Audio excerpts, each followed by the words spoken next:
Gündəliyə, Milli Məclisin bugünkü iclasının gündəliyinə bir məsələ təklif olunur. Gəncə hadisələri barədə nə kimi rəylər, təkliflər var? Buyurun, Etibar bəy. Bu, Gəncədə baş vermiş qardaş qırğınının səbəbkarlarından biri olan İsa Qəmbərovun bugünkü iclası aparmağa mənəvi haqqı yoxdur. Mən təklif edirəm ki, iclası mavinlərdən biri aparsın. Buyurun, Rəhim bəy.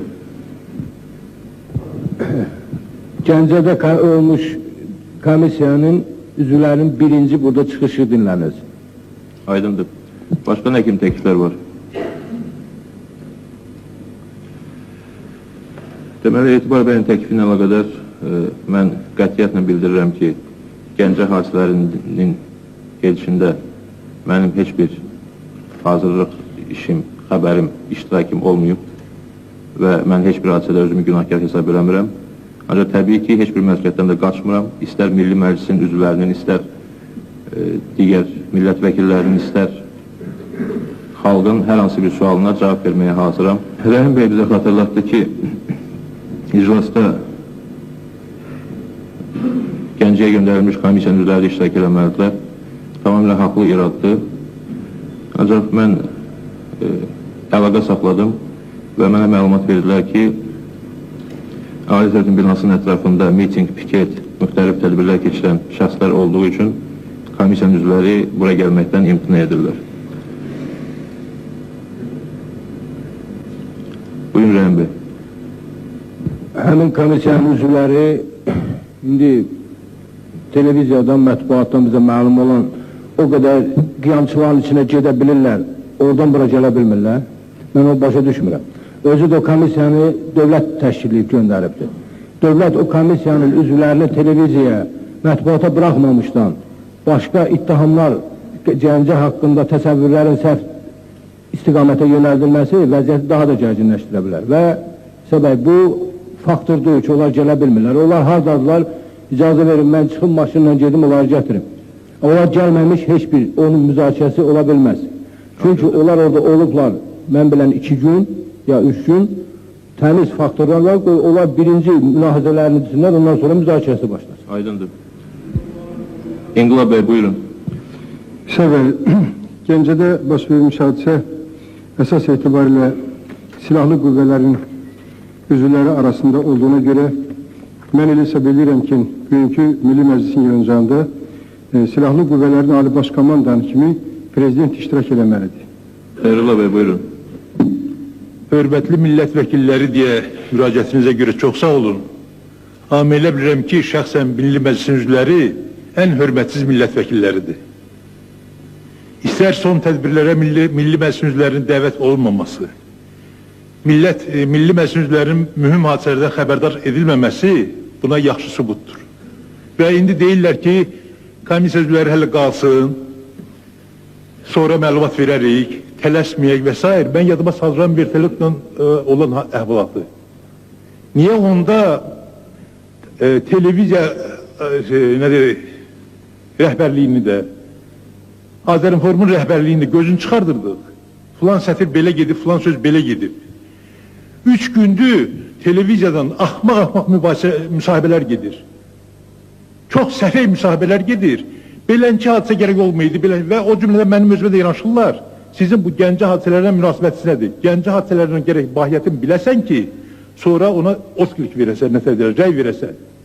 Bunun bahiyyəti haqqında dünən də biz gəldik, yetim kimi burada dayandıq. Gözlədik ki, bizi yıxsınlar, desinlər, nə olub axı? Gərək elə Milli Məclisin üzvlərindən dərhal gedə, çıxar. Bu ən səhih məlumatı biz bilməliyik, tutalım. Biz də bilmiriksə, bizə yanaşan bu və digər müxbirlərə biz nə deməliyik? Niyə biz gülünc vəziyyətdə qalırıq? Üzür istərim, qoy sözümü qurtarmamışam ələ. Buyurun. Belə olmaz axı. Gəncədən gələn mənə ayrı şey deyir. Mənim də qohum qardaşım var, tanışlarım var, həyəcan keçirmişəm, əlaqə yaratmaq istəyirəm. Sizi, bax, burada indi Etibar bəy sual verdi. Yadıma salırım, mən yanvarın 19-u 20-sində Elmira xanım hadisə ilə əlaqədar burada oturdu, onun qərargahı buradır. Siz nə gedib Daxili İşlər Nazirliyində oturursunuz? İstər istəməz özünüzü günahkar vəziyyətinə salırsınız ki, elə çıxır ki, əməliyyatda siz rəhbərlik edirdiniz. Suallar əgər mənə aidsə, gəlin o suala başlayaq. Yox, əgər təklifiniz varsa konkret təklifinizi bildirin. Budur ki, əvvələ evdə qalmaqal olanda evin sahibi həll eləməlidir onu. Evin sahibi ona cavab verməlidir. Prezident gəlsin, bura bu bir. Digər tərəfdən komissiyanın səhih məlumatı olmamış, biz bu məsələni müzakirə eləyə bilmərik. Komissiyanın üzvlərindən gəlsin bura, ondan sonra biz niyə anonim danışaq? Niyə kiminsə şahiyəsinə əsasən danışaq? Aydındır. Mürşid bəy, buyurun. Mən o təkliflə tam razıyam ki, komissiyanın üzvləri iştirak eləsin və Milli Təhlükəsizlik Naziri, Daxili İşlər Naziri, Müdafiə Nazirinin hesabatları qoyulsun və həmin komissiyanın üzvlərini, Gəncəyə gedən komissiyanın üzvlərinin burada iştirakı təmin edilsin və bu məqsədlə də mən xahiş edirəm, yarım saatlıq fasilə elan olunsun, onların burada təminatı üçün. Rəhim bəy, buyurun. Səbəb, hələ mən deyərdim ki, təmiz, bütün Respublika tam müfəssəl məlumat çatmaqdan ötürü, hamısı yaradılmaqdan ötürü, komissiyanın hesabatı da və prezidentin ona verdiyi qiymət də televiziyanın birbaşa transfer olunsun. Bu, gərginliyin daha da alınmasına, azalmasına səbəb olar.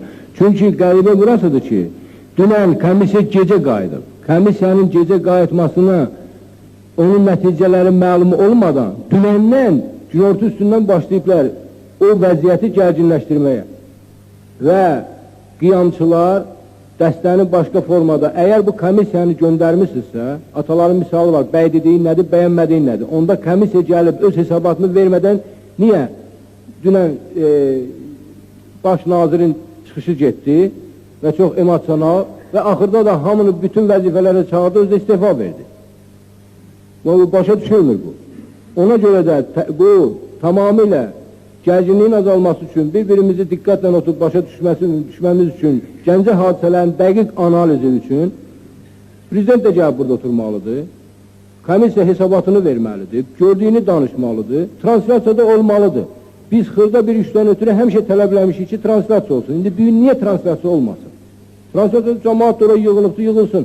Heç bir vaxt, o birilərin dövründə zalın qorunması üçün daxilə silahlı dəstələr girmirdi. İndi əsgərlər də silahlı dəstə ilə bura girirdi. Buradan hansı mövqeydə durulur? Bunlar da o məsələdə qoysun ki, zalda bu foyedə olan əsgərlərdə çıxarılsın, lazımdır belə artıq. Özümüz yaratmaq, bu şişirtmək lazımdır bunu. Aydındır. Arif bəy, buyurun. Burada ham belə hesab edir ki, bu komissiyanın da rəyi dinlənilməlidir. O komissiyanın tərkibində Milli Məclisin üzvləri də var, müxalifət qüvvələrinin nümayəndələri də var, əksəriyyət təşkil edilir. Əslində söhbət ondan getmir ki, burada adamların olması mənada. Söhbət ondan gelir ki, komissiyanın üzvləri bildiriblər ki, həmin adamlar oradan getsinlər, sonra biz burada iştirak edirik və biz özümüz də iştirak edirik ki, istəyirik ki, onlar gəlib iştirak eləsin. Yəni, buna gərək nəzərə alınır. Baxtiyar müəllim, buyurun. Baxtiyar müəllimlə mikrofon verin. Əlin qaldır, yandı. İsa bəy, deyilənə görə komissiyanın müəyyən bir qərarı var və bu qərar cəmaatın əlində var. Əgər elə bir şey varsa, heç bir şey lazımdır, yarımcı səhifədir, onu oxusunlar burada. Təbii ki, komissiya mütləq gəlməlidir və rəyini bildirməlidir, buna şübhə yoxdur. Etibar bəy, buyurun. Səbəb, birincisi, komissiyanın üzvlərindən biri gəlib, burada deyə bilərdi ki, bəli, komissiya burada gəlməkdən imtina edir. Məncə, komissiyanı haradasa prezident aparatında sizin göstərişinizlə tutub saxlayıblar ki, onlar güya ki, burada gəlməkdən imtina edirlər. Əvvəla komissiyanın üzvləri bilirlər ki, buradakı piket, etiraz piketi deyil, sizin hərəkətlərinizə qarşı bu məsələlərə bahis olanların hərəkətlərinə qarşı. Və mənə belə bir məlumat dedilər ki, güya prezident də deyib ki, piketə görə gəlmək istəmir bura. Əvvəla bu piket nə prezidentə qarşıdır, nə də komissiyanın üzvlərinə qarşıdır. Bu piket, bu hadisəni yaradanlara qarşıdır, o cümlədən sizə qarşı. Ona görə də əvvəldən təklif olundu ki, siz bu aparmayasınız. Siz bunu səsə qoymaqdansa və bilirdiniz ki, bu deputatlar dost onu səs verməyəcəklər. Özü sulu deyirdiniz, kənarda heç olmasa qulaq asıydınız bu məsələlərə. Etibar bəy, əgər mənim hər hansı bir günahım olsaydı, təbii ki, mən bu barədə qərarımı da bildirərdim və sizin təklifinizi nəzərə alardım. Naf yerə əsassız ithamlar irəli sürmək lazım deyil. Çünki hər hansı bir itham əsaslı olmalıdır və sübut olmalıdır. Ümumi sözlərə, onsuz da mürəkkəb olan və daha da gərginləşdirməyə cəhd eləmək lazım deyil. Mənə görə ki, ümumi rəy var. Əgər etiraz edilmişsə, bu qədər gözləmişik, bir 10 dəqiqədə gözləyərik. Mən qalxım bir daha prezidentlə və komissiya üzvlərinə təklif edeyim ki, Milli Məclisin iclasına gəlsinlər. Deməli, iclasımıza davam edə bilərik. Yəqin ki, ilk növbədə komissiyanın ilkin rəyini dinləməliyik. Komissiyadan kim məlumat verəcək? İmam müəllim. Etiraz yox ki, komissiyanın üzvü Sabir Hüseynxanlı məlumat versin. Azərbaycan Respublikasının prezidenti Əbülfəz Əliyevin 1993-cü il 5 iyun tarixli sərəncamına əsasən Gəncə şəhərində baş vermiş hadisələrin təfsilatını öyrənmək üçün göndərilmiş komissiyanın rəyi. 6 iyun 1993-cü il tarixdə komissiya Gəncə şəhərinə gəlmiş, 709 nömrəli hərbi hissədə olmuş, baş vermiş baskın zamanı faciəli qırğın nəticələrini yerində yoxladıqdan sonra aşağıdakıları müəyyən etmişdir. 1.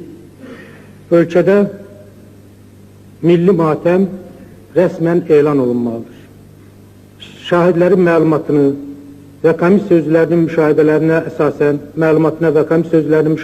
əsasən, məlum olmuşdur ki, 4 iyun 93-cü il tarixdə səhər saat 6 radələrində 130 nömrəli hərbi hissənin ərazisindən istifadə etməklə 709 nömrəli hərbi hissəyə tank, BMT, ETR və digər hərbi texnikalar vasitəsilə geniş hücum təşkil edilmiş, dərhal tank tıxtırları altında kazarmada yuxuda olan əsgərlərdən 12 nəfəri əzilmiş və vəhşicəsinə məhv edilmişdir.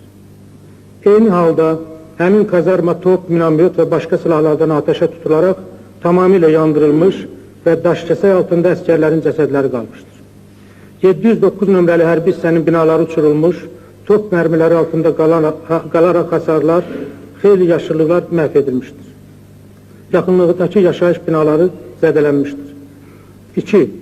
Alınan məlumata görə 69 nəfər hərbi qulluqçu və mülki şəxslər bu basqında öldürülmüş və 150-dən çox əskər və zabit müxtəlif dərəcədə yaralanmışdır.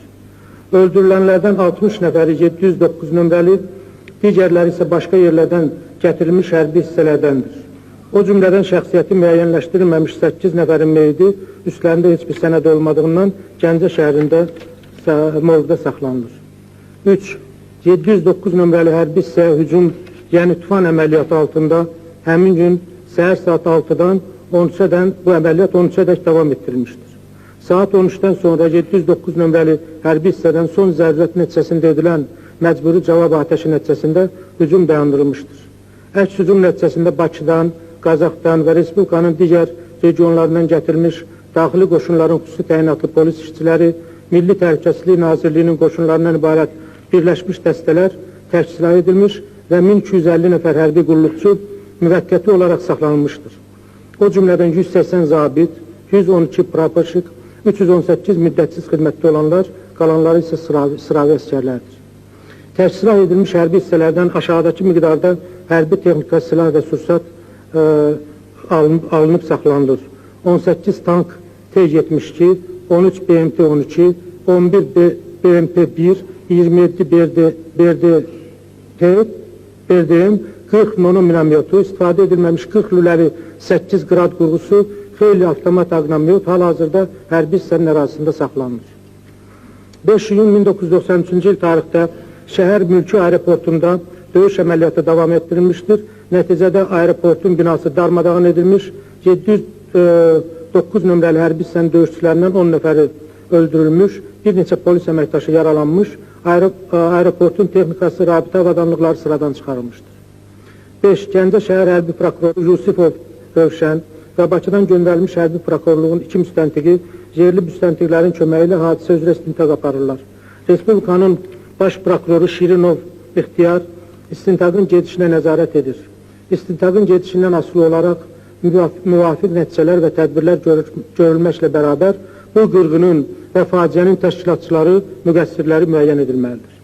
İlki məlumata görə güya qanunsuz və Müdafiə Nazirliyinə tabi olmayan hərbi hissənin tərk silah edilməsi bəhanəsi ilə 709 nömrəli qanuni hərbi hissəyə silahlı hücum və texnika ilə baskını təşkil edən Respublika Müdafiə Nazirliyinin nümayəndələri, daxili qoşunların komandanı Fəhmin Hacıyev və Milli Qvardiya alayı olmuşdur. İlki məlumata görə güya qanunsuz və Müdafiə Nazirliyinə tabi olmayan hərbi hissənin tərk silah edilməsi bəhanəsi ilə 709 nömrəli qanuni hərbi hissəyə silahlı hücum və texnika ilə baskını təşkil edən Respublika Müdafiə Nazirliyinin nümayəndələri daxili qoşunların komandanı Fəhmin Hacıyev və Milli Qvardiya alayı olmuşdur. Əməliyyatın aparılmasında daxili qoşunların xüsusi təyinatlı Daxili İşlər Nazirliyinin hərbi qüvvələri, Milli Təhlükəsizlik Nazirliyinin xüsusi dəstəsi, Prezident Qvardiyasının müəyyən dəstəsi, Bakıdan və ətraf rayonlardan cəbhə xəttindən gətirilmiş hərbi hissələr və yuxarıda sayılan orqanların rəhbər işçiləri iştirak etmişdir. Daxili İşlər Nazirliyinin qüvvələrinə rəhbərliyi daxili qoşunların komandanı Fəhmin Hacıyev həyata keçirmiş və hadisələrin gərginliyini görərək şəhərdən yoxa çıxsa da, hadisə yerində 709 nömrəli hərbi hissənin məlumatlarını əks etdirən qeyd vərəqəsini və A001214 nömrəli ona məxsus xidməti vəsiqəsini qoyub qaçmışdır. Görüş zamanı sıravi əsgərlərin verdiyi məlumata görə onları cəbhəyə aparmaq adı ilə aldadaraq Gəncə əməliyyatına gətirmişlər. 6. Ayrı-ayrı hərbi hissələrin rəhbər işçiləri ilə və hadisənin şahidləri ilə aparılan söhbətlər zamanı 130 nömrəli hərbi hissənin komandiri Polkovnik Məhərrəmov məlumat verdi ki, Maqametov məlumat verdi ki, Azərbaycanın Müdafiə Naziri Dadaş Rızayev dəfələrlə onu məzəmmət etmişdir ki, nə üçün qonşuluqda olan qanunsuz hərbi hissəni tutmur. Maqametov isə orada yerləşmiş hərbi hissənin köçürülməsinə ehtiyac olmadığını bildirdikdə ona rəsmi göstəriş verilmişdir ki, hərbi hissə oradan çıxarılmalıdır, əgər müqavimət göstərilsə silah işlədilə bilər. Komandirin hesabatından aydın olur ki, axırıncı 2 həftə ərzində Rızayev Dadaş 2-3 dəfə telefonla və nəhayət Şəmkir rayon ərazisində olarkən ona rəsmi göstəriş vermişdir ki, Surət Hüseynov qanunsuz olaraq hərbi şəhərciyi tutmuşdur, ona görə də oradan çıxarılmalı, lazım gələrsə silahla məcbur edilməlidir. Nazir Rızayevin bu göstərişinə etiraz eləməkdə olaraq Maqametov raport verərək vəzifəsindən istifa vermiş və işdən çıxaraq hərbi hissədən getmişdir. Söhbət zamanı Maqametov xüsusi olaraq qeyd etdi ki, mən qardaş Azərbaycan xalqının oğullarına qarşı heç zaman silah işlətməyəcəyim və belə əmri yerinə yetirməyəcəyim.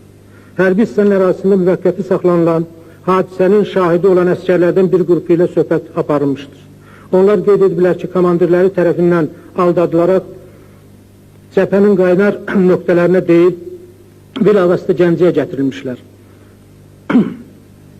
Saxlanılan əsgərlərdən əksəriyyəti bildirdilər ki, soydaşlarımıza silah işlətməkdənsə, onlarla bir yerdə olmaq daha şərəflidir. Buna görə də saxlanılan əsgər və zabitlərin müəyyən bir qismi 709 nömrəli hərbi hissənin tərəfinə keçmişlər. Həmçinin komissiya üzvləri 709 nömrəli hərbi hissə tərəfindən saxlanılan Respublikanın bəzi rəhbər işçiləri ilə Gəncə şəhərinin əlaqədar təşkilatlarının məsul işçiləri ilə və söhbətlər və görüşlər keçirmişlər. Faciəli Gəncə hadisələri ilə əlaqədar olaraq onların arzu və istəkləri öyrənilmiş, yaranmış ağır vəziyyətdən çıxmaq üçün konkret təklif və tövsiyələr söylənilmişdir. Daha sonra komissiya üzvləri dünyanın müxtəlif informasiya vasitələrinin nümayəndələri ilə mətbuat konferansında iştirak etmişlər. Bu ağır dərd yerli əhali arasında 20 yanvar faciəsindən daha dəhşətli hadisə kimi qiymətləndirilir.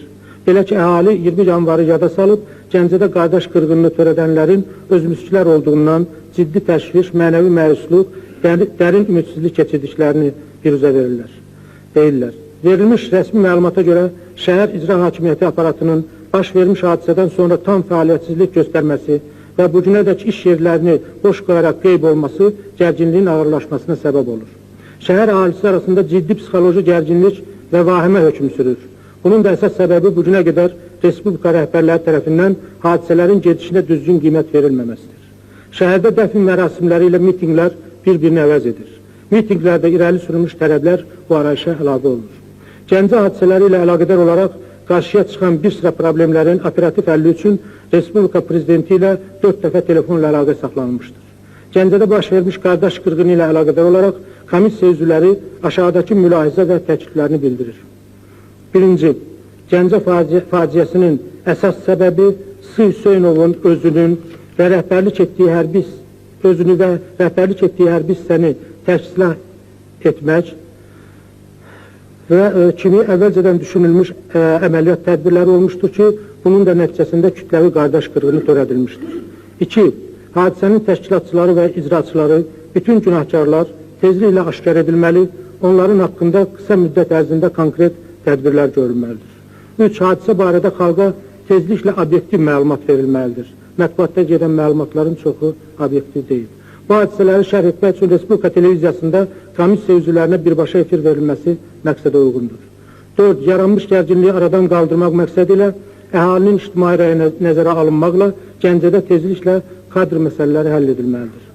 5. Qarşıdurmaya şərait yaratmamaq və yeni fəlakətlərin qarşısını almaq məqsədi ilə baş vermiş hadisələrlə əlaqədar Gəncə şəhərinə və ətraf bölgələrə hər cür silahlı qüvvələrin göndərilməsinin qarşısı alınmalıdır. 6. 709 nömrəli hərbi hissə tərəfindən saxlanılmış şəxslərin əməllərində cinayət tərkibinin olub-olmaması qısa müddətdə araşdırılmaqla onlar haqqında müvafiq tədbir görülməlidir. 7. Hadisələr zamanı 709 nömrəli hərbi hissəyə daxil olan hərbi texnikadan və habelə həmin hərbi hissənin özündən ölkəmizin müdafiə qüdrətinin möhkəmləndirilməsində səmərəli istifadə edilməlidir. 8.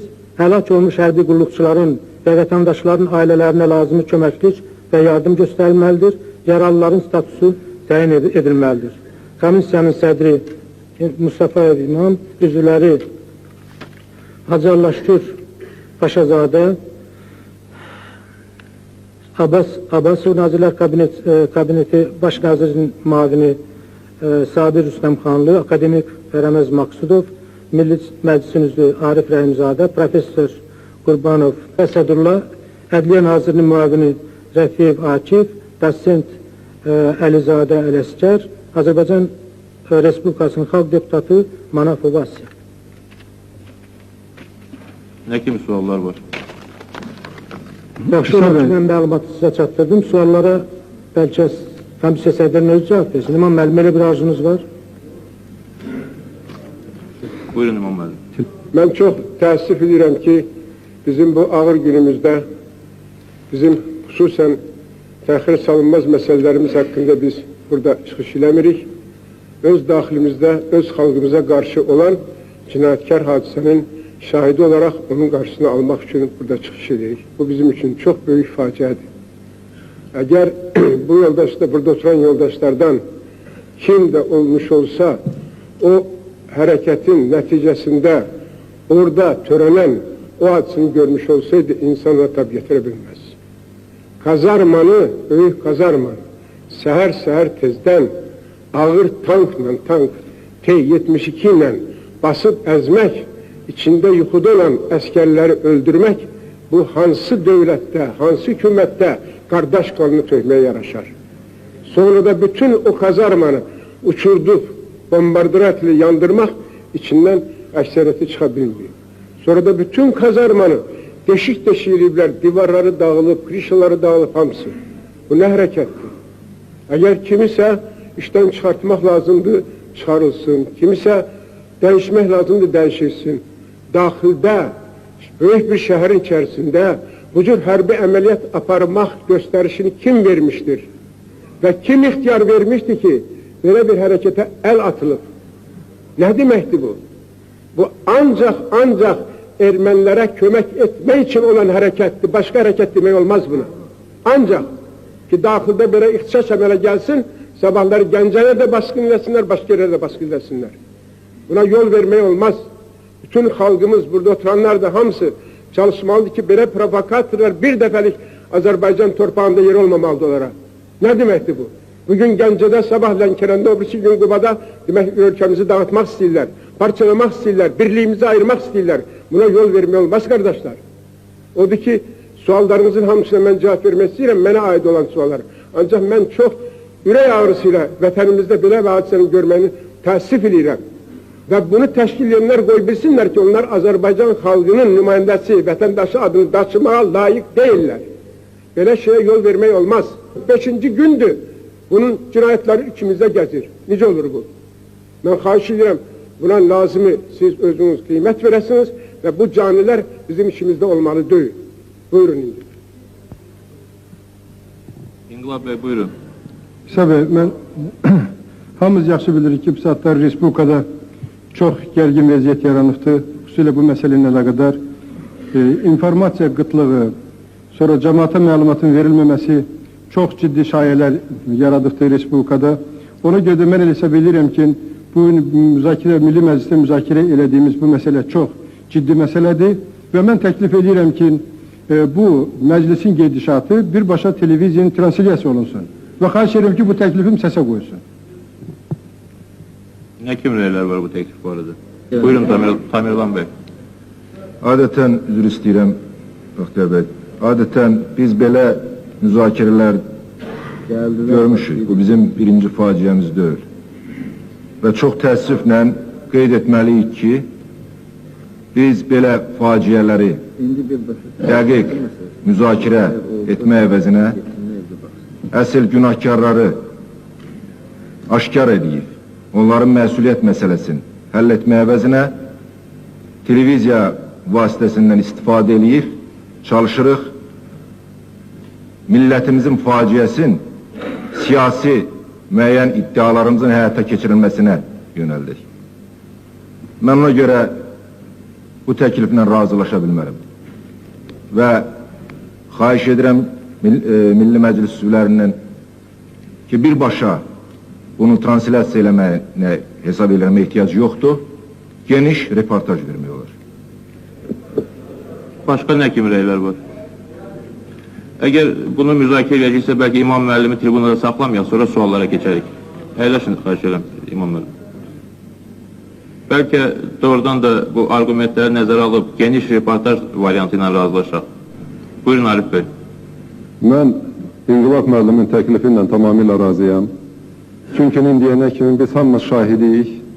Burada olan hadisələri necə verirlər, necə məsələləri tamamilə başqa istiqamətə yönəldirlər. Son qəzetlərdə, televiziyada gedən məlumatlar da buna əlavə bir sübutdur. Və biz bu məsələni versək, heç də mən sizə inandırıram, vəziyyətin gərginləşməsinə yox, daha Gəncə əhalisini müəyyən qədər biz sakitləşdirərik. Çünki indiyənə kimi, ələl-xüsus bugün Azərbaycan qəzetində gedən o məlumatlar orada çox böyük bir gərginlik yaradacaqdır. Və burada translyasiya getsə, birbaşa translyasiya getsə, mən hesab edirəm, əksinə vəziyyət daha da o gərginliyi müəyyən qədər götürər. Sağ olun. Hər iki variant, hər iki təklif ciddi təkliflərdir. Sadəcə olaraq bəzi məqamları biz nəzərə almalıyıq ki, qarşılıqlı ittihamlar irəli sürüləcək və itham alan şəxslər də özləri müdafiə etmək üçün daha kəskin ittihamlar irəli sürə bilərlər. O məlumatların heç biri axıra qədər yoxlanılmayıb və biz bu informasiyanı son günlərdə nisbətən qıt verməyimizin səbəblərindən biri də odur ki, artıq sözlərlə vəziyyəti daha da gərginləşdirməyək və bunun təminatı məsələsi biraz şübhə doğurur. Deməli, mən buyurun Rəhim bəy. Təbii ki, o siz deyən variant olaraq getmək olardı ki, dünənki veriliş və bir gün səhərdən axşama kimi günortadan başlayan televiziyada, radioda verilən verilişlər olmamış olaydı. Siz hörmətli komissiya göndərmişsiniz, onun nəticəsini gözləmədən. Niyə dünən bir hissəni qiyamçı, bir hissəni narkoman, bir hissəni tabi olmayan cinayətkar adlandırırdınız. İndi o hissələr gedib, burada da axır vaxtlarda televiziyanın hansı şəkildə nətər işlədiyi hamıya məlumdur. Niyə elə olmalıdır? Əvvəla surətə qiyamçı deyən oğullar bir çıxsın üzə görək, onun qədər, onun %1-i qədər xidmət edəcəklər o mübarizədə. Belə deyil. Burada heç kim nə ehtirasından, nə də özünü göstərməyin vaxtı keçib. Ona görə də birbaşa translyasiya olmalıdır. Hər kəs danışdığına cavab verməlidir. Çox sağ olun Rəhim bəy. Bu bayaq mənim söylədiyim argument ki, müxtəlif ittihamlar səslənəcək, bu vasitələr başlanacaq, elə onun bir nümunəsidir. Televiziyada da, qəzetlərdə də, üzr istəyirəm Rəhim bəy, siz danışanda mən sizin sözünü kəsmədim. Televiziyada da, qəzetlərdə də məlumat deyirsiniz verilməsin. Ancaq eyni zamanda Gəncədən vərəqələr yayılır bütün Respublikanın ərazisinə. Və həmin hadisələrdə də hadisələrə mənə elə gəlir ki, həmin vərəqələrdə də hadisələrə mənə elə gəlir ki, bir tərəfli münasibət əks olunur. Və bu da təbliğatın bir formasıdır. Əgər bunu biz istəmiriksə, gəlin bu hamıya aid olsun bu şərt. Hər halda rəylər söylənildi, mən... Etibar bəy, buyurun. Mən də o fikrin tərəfdarıyım ki, bunu xalq birbaşa görməlidir. Çünki əgər informasiya verilməmişdirsə, məlumat yox idisə, bunu axıra qədər eləmək lazım idi. Komissiya göndəriləndən sonra məlum idi ki, bugün komissiyanın fikri aşkar olunacaq, rəylər bilinəcək. Dünən axşamdan televiziyada Gəncədəki hadisələrə aid bir tərəfli ittihamlar başlayıb, bir tərəfli rəylər bildirilir və bugün də qəzetdə, rəsmi qəzetlərdə həmən ittihamlar davam elətdirilir və bugün gün ortadan radioda isə bəyanat şəklində hətta başqa siyasi partiyalar o cümlədən bizim partiyanın da bu məsələləri qatmaqla əhalinin arasında ümumi rəyi dəyişməyə cəhdlər göstərilib. Ona görə də əgər bu olmasaydı, əlbəttə ki, bu iclası reportaj şəklində vermək olardı, ancaq indi bunlar getdiyi üçün və daha da sakitləşdirmək əvəzinə Gəncədəki vəziyyəti qızıqlandırdığı üçün mən belə qiymətləndirirəm bugün verilən informasiyaları. Ona görə bugün birbaşa translasiya olsaydı, hətta ittihamlar da olsa, nə də olsa mövqeylər bilinərdi. Əsas rəsmi komissiyanın mövqeyi mən xahiş edərdim ki, birbaşa translasiya olsa, bir daha oxunsun burada komissiyanın tərəfindən və bütün əhali oraya göndərilən komissiyanın rəyini bilsin. Ondan sonra müzakirələrdə isə ayrı-ayrı adamların ayrı-ayrı fikirləri ola bilər. Çox sağ olun. Komissiyanın rəyi reportajda da tam şəkildə verilə bilər. Burada bir problem yoxdur. Pənah bəy, buyurun. Mən də bu sesiyanın birbaşa translasiyasının tərəfdarıyam.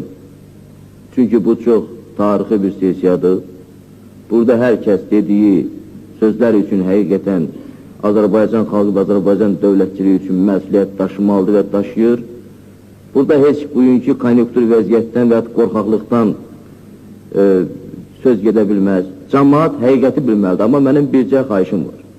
Əvvəla komissiyanın rəyi, oradakı, yəni Gəncədəki vəziyyətdə şahidlərin ifadələrinə və bilavasitə müşahidələrə əsaslanır, bu qeyd olunsun.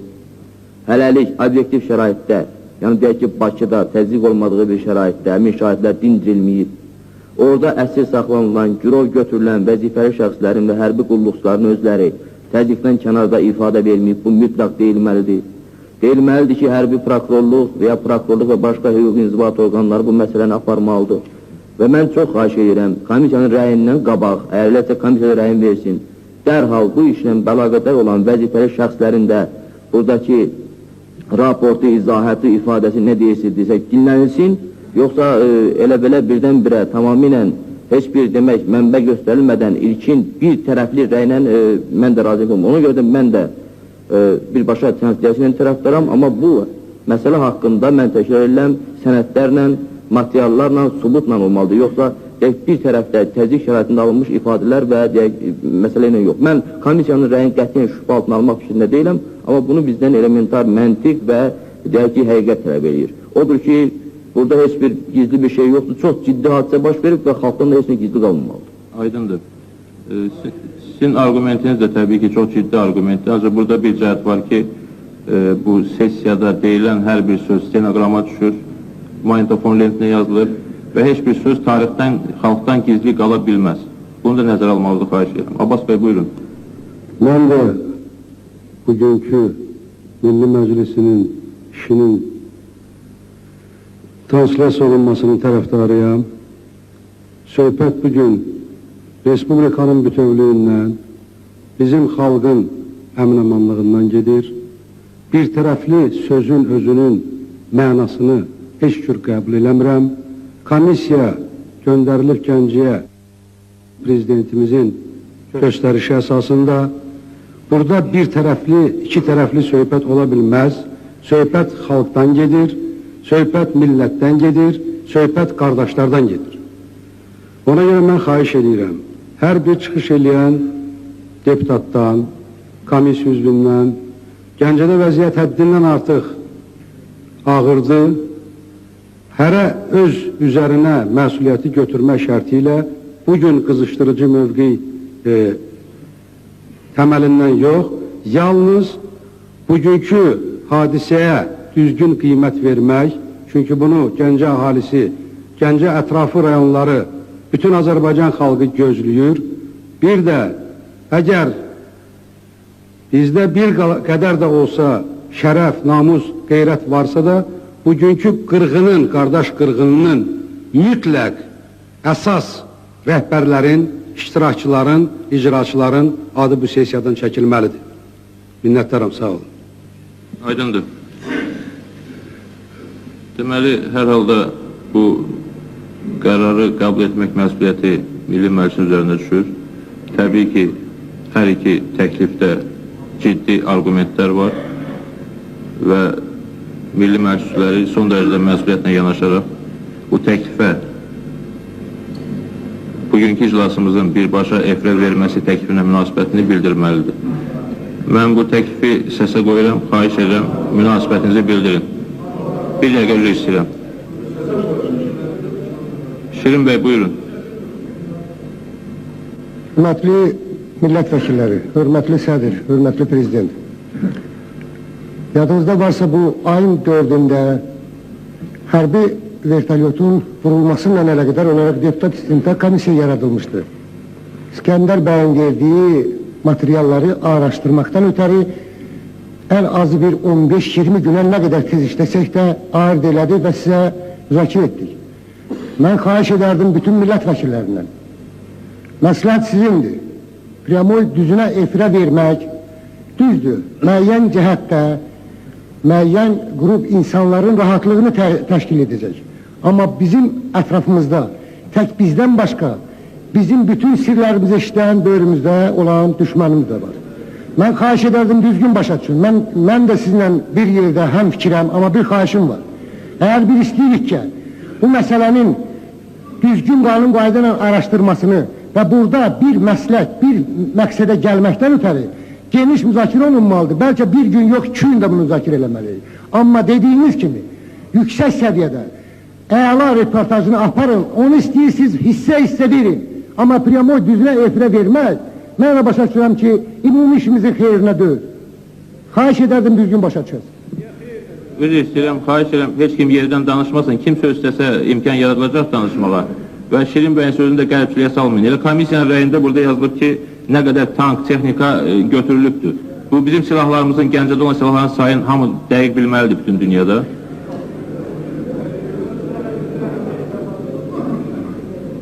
Buyurun Etibar bəy. İsa bəy, o silahların sayını ermənilər bizdən yaxşı bilirlər və sizin əməyinizin nəticəsidir ki, o silahlar ermənilərlə döyüşlərdə yox, öz xalqımıza qarşı işlədilir. Və digər tərəfdən isə mən bir məsələni qeyd etmək istəyirəm ki, bugün biz burada kimlərinsə haqqında hökm vermək fikrində deyirik. Burada məsələnin siyasi tərəfi, siyasi məsuliyyət məsələsi müzakirə olunmalıdır və ondan sonra cinayət məsuliyyəti isə artıq komissiyanın işləyən istintaq komissiyasının işin nəticəsində olacaq. Bugün biz burada xalqa göstərməliyik ki, bəli, hər hansı hərəkətə görə siyasi məsuliyyət var və həmin vəzifələri daşıyan adamlar, xalqın əminamanlığı üçün məsul olan adamlar məsuliyyətdən kənarda qala bilməzlər və burada da fikirlər bildirilməlidir.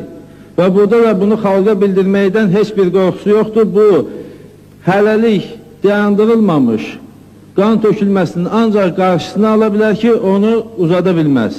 Birbaşa translyasiya. Aydındır. Ancaq eyni zamanda millət vəkillərinin bəziləri argumentlər gətirdilər ki, əksinə bu vəziyyəti kəskinləşdirə və qanun artıra bilər. Və ikinci bir tərəfdən səsə qoyacağım indi. Etibar bəy, siz 3-cü dəfə söz alırsınız və hər dəfə mənə qarşı ittihamlar sürürsünüz. Nəzərə alın ki, eyni məntiqlə və daha çox əsasla mən də sizə qarşı ittiham sürə bilərəm ki, 709-cu briqadanın müdafiə nazirinə tabi olmamasında sizin də əliniz olubdur. Eyni ittiham mən də sizə qarşı ilə sürə bilərəm. Və həmin tökülən qanlarda sizin onda günahınız yəqin ki, qat-qat çoxdur. Deməli, əgər başqa təklif yoxdursa, mən... Buyurun Mürvət bəy. İsa bəy, birbaşa translyasiya məsələsini səsə qoymazdan əvvəl mən təklif edirəm ki, bu məsələ ad-bad səs verməyə qoyulsun. Ad-bad səs vermə. Deməli, səs vermənin ad-bad keçirilməsi üçün Milli Məclisin üzvlərinin deməli 5-dən biri buna münasibətini bildirməlidir. Birbaşa televiziya translyasiyası haqqında səs vermənin ad-bad keçirilməsi haqqında Mürvət bəyin təklifi səsə qoyulur. Xahiş edirəm, münasibətinizi bildirin.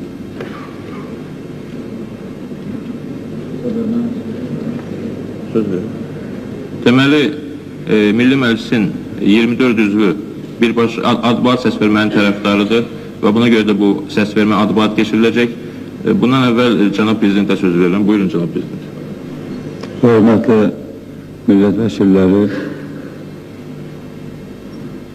mən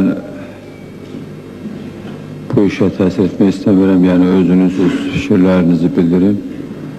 Amma mən qəti əminəm ki, burada müzakirələr gedəndə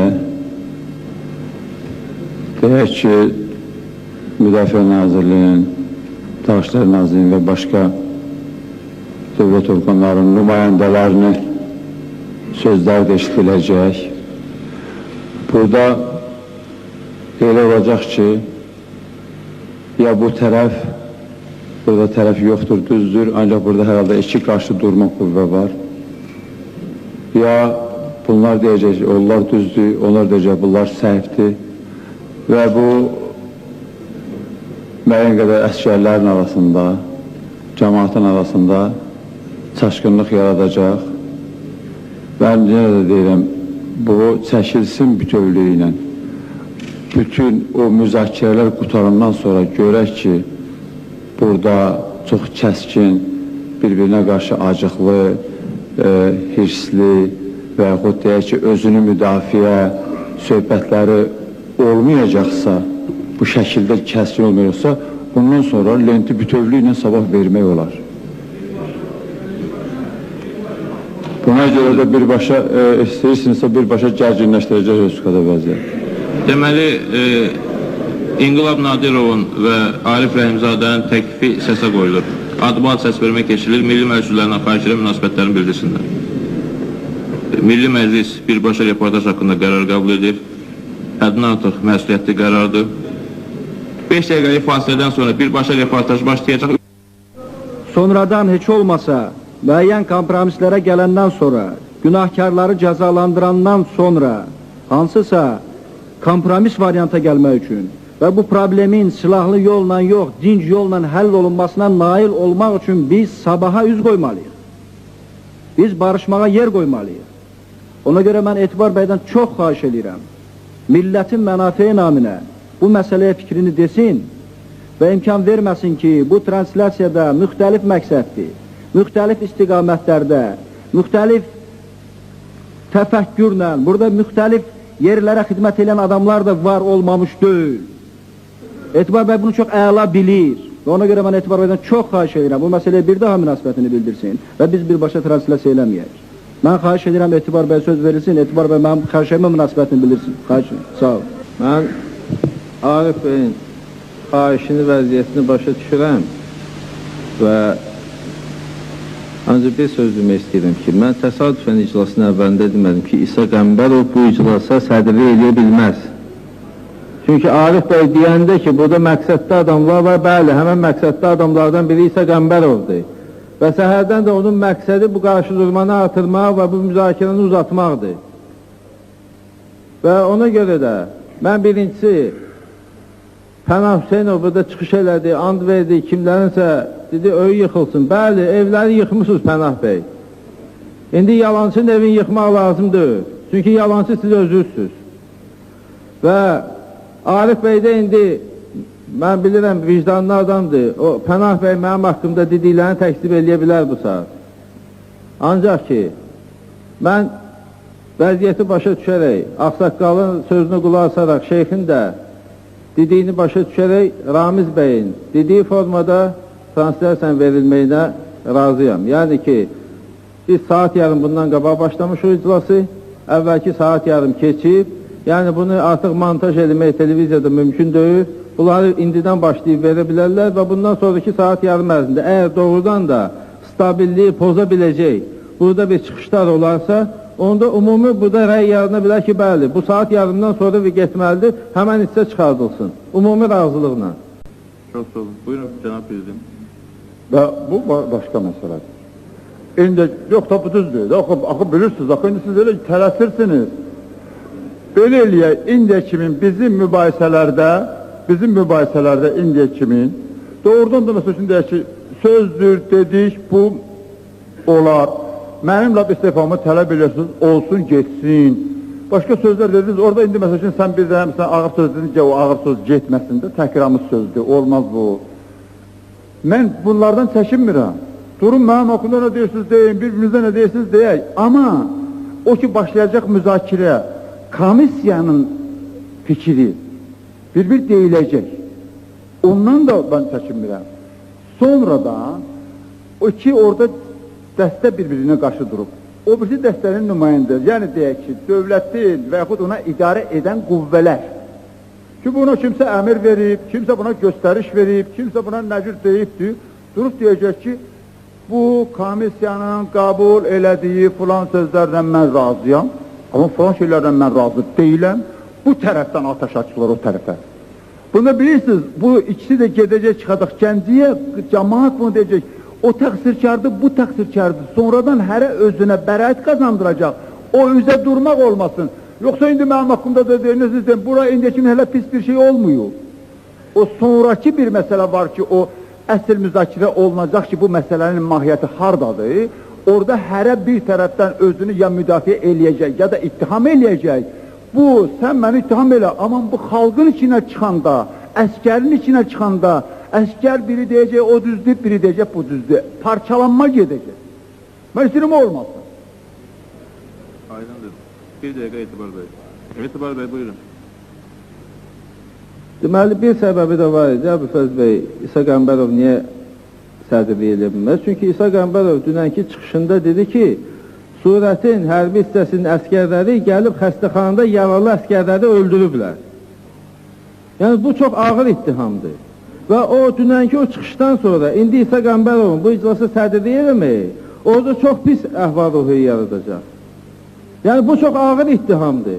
Elə hadisənin olub-olmamasını heç kim bilmir. Mən inanmıram ki, elə bir şey olsun Surətin tərəfindən. Ancaq ki, bu çox, necə deyərlər, faşistlərdə belə şey mümkün, bəlkə də mümkün hesab olunub, ancaq Azərbaycanlıya qarşı xəstəxanada kimsə gedib öldürürsə, hətta bu, belə hesab edir ki, olsa da bunu televiziya ilə bütün Azərbaycana demək, bu çox ağır ittihamdır və İsa Qəmbərov tərəfindən olunur. Onu gördüm, mən xahiş edirəm, bu iclasın gedişinə İsa Qəmbərov sədrlik eləməsin. Etibar bəy, çox sağ olun. Yenə də həmin eyni məsələni fırladırsınız.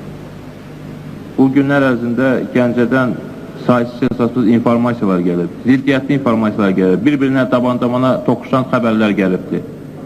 Və bu informasiya gələndə mən də bundan sarsıldım, buna inanmadım. Müxtəlif mənbələrdən təkrar deyildi ki, belə bir fakt olubdur. Olubdur yaralı əskərlərin güllələnməsi. Mən demirəm ki, bunu Surət Hüseynov eləyibdir. Mən demirəm ki, bunu konkret hansısa bir şəxs tapşırıq verib gedin bunu eləyin.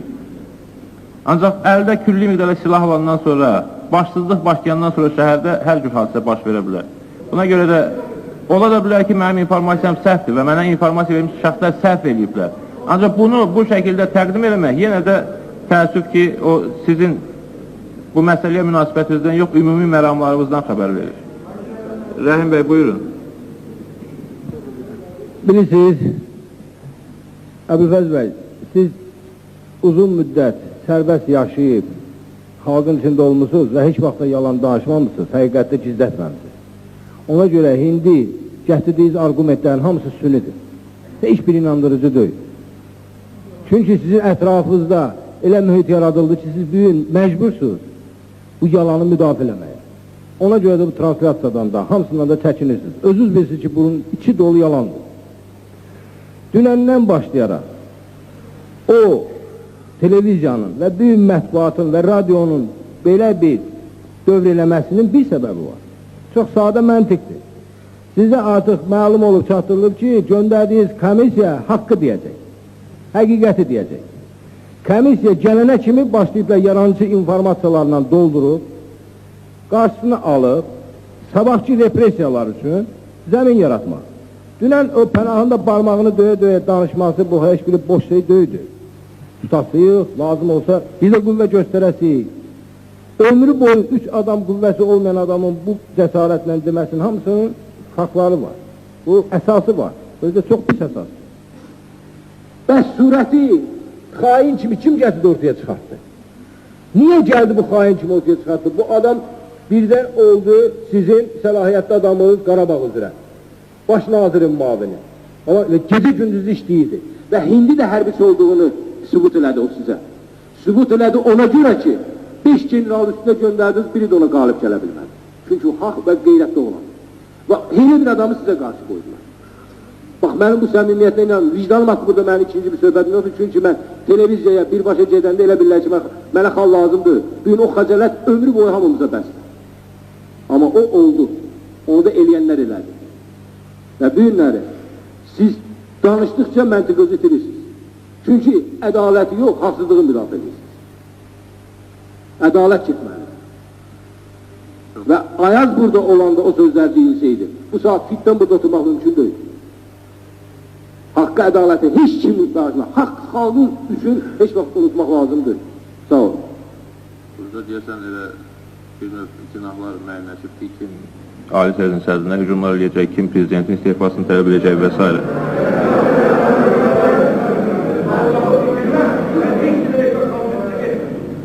Aydındır Rəhim Bey. Aydındır Rəhim Bey. Abbas Bey buyurun. Yaxşı, Rəhim Bey, əsəbləşməyin, üzr istəyirəm sizdən. Artıq 2 saatdır ki, mübahisə gedir. Gəncədə baş vermiş hadisələri televiziya ilə birbaşa translyasiya olunsun, yayılmasın. Mən bir daha Milli Məclisin üzvlərini, prezidentimizin, Ali Sovetimizin rəhbərliyinin nəzərinə çatdırıram ki, Gəncə və Gəncə ətrafı hadisələr çox gərgin bir haldadır. Biz saat 10-dan komissiyanın üzvləri prezidentimizin iştirakı ilə televiziya üçün, informasiya vasitələri üçün deməli bir müraciət hazırlamışıq. Bu müraciətin verilməsi ayın 7-sində, 8-də verilən qeyri-obyektiv informasiyaların hamısını deməli darmadağın etmək üzərindədir. Ona görə xahiş edirəm, tələb edirəm, bugün o regionda sabitliyi yaratmaq üçün televiziyanın birbaşa translyasiyasını nəzərə alaraq başqa məsələləri verərsiniz, verməzsiniz, özünüz bilərsiniz. Ancaq o müraciəti gəlin 2 dəqiqə də olsa müzakirə eləyək, təcili əhaliyə çatdıraq. Çünki bugün, bu dəqiqə biz o informasiyanı gecikdirməklə o regionda qeyri-sabitlik yaradılmasına imkan yaradırıq. Artıq sizə demək istəyirəm, bütün yol boyu Gəncə ətrafı müəyyən qüvvələr, hərbi qüvvələr o zonanı, o regionu əhatə eləyib.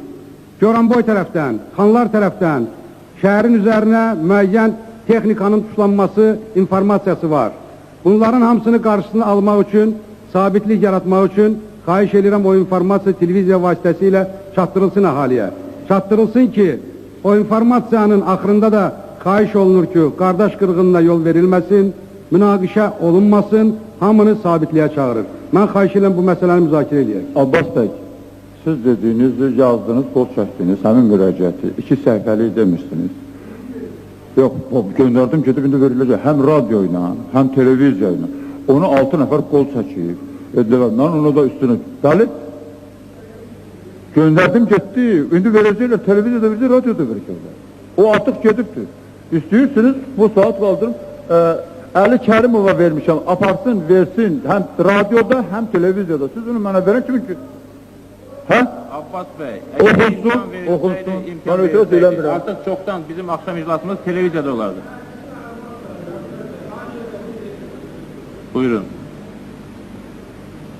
Deməli, Əbülfəz, televiziyada bu saat tamamilə başqa bir şey gedir.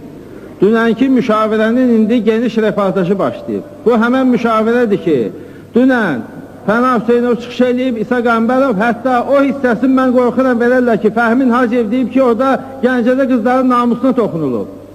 O hissəni versələr, hansı stabillikdən siz danışa bilərsiniz? Biz onları, mən tapşırmışam ki, elə şeyləri buraxılmasın. Bəs niyə axı Əbülfəz bəy, niyə buradakı reportaj təxirə saldın? Qoyulmur getmək, dünənki müşavirə kimin göstərişinə qeydin televiziyada? Əbülfəz bəy, gəlin Ramiz bəyin təklifinə razılaşaq və birinci sənə artıq verək efirə, sonra da başlayaq o birisinə. Mən xahiş edirəm, mənim oxuduğum məlumat əhaliyə müraciət birbaşa televiziya ilə translyasiya olunsun. Mən söz verirəm ki, başqa heç bir şey deyəsi deyiləm. Hərkən ürəyimdə deyilə sözüm çox. Üzr istəyirəm, Abbas bəy. Abbas bəy. Bəli. Onda gəlin belə danışaq. Mən valla bu mübahisələrdən yorulmuşam. Sadəcə, əgər birbaşa reportaja başlayırıqsa, qərar qəbul edək. Yandıraq televiziyada gələn verişləri başlayaq.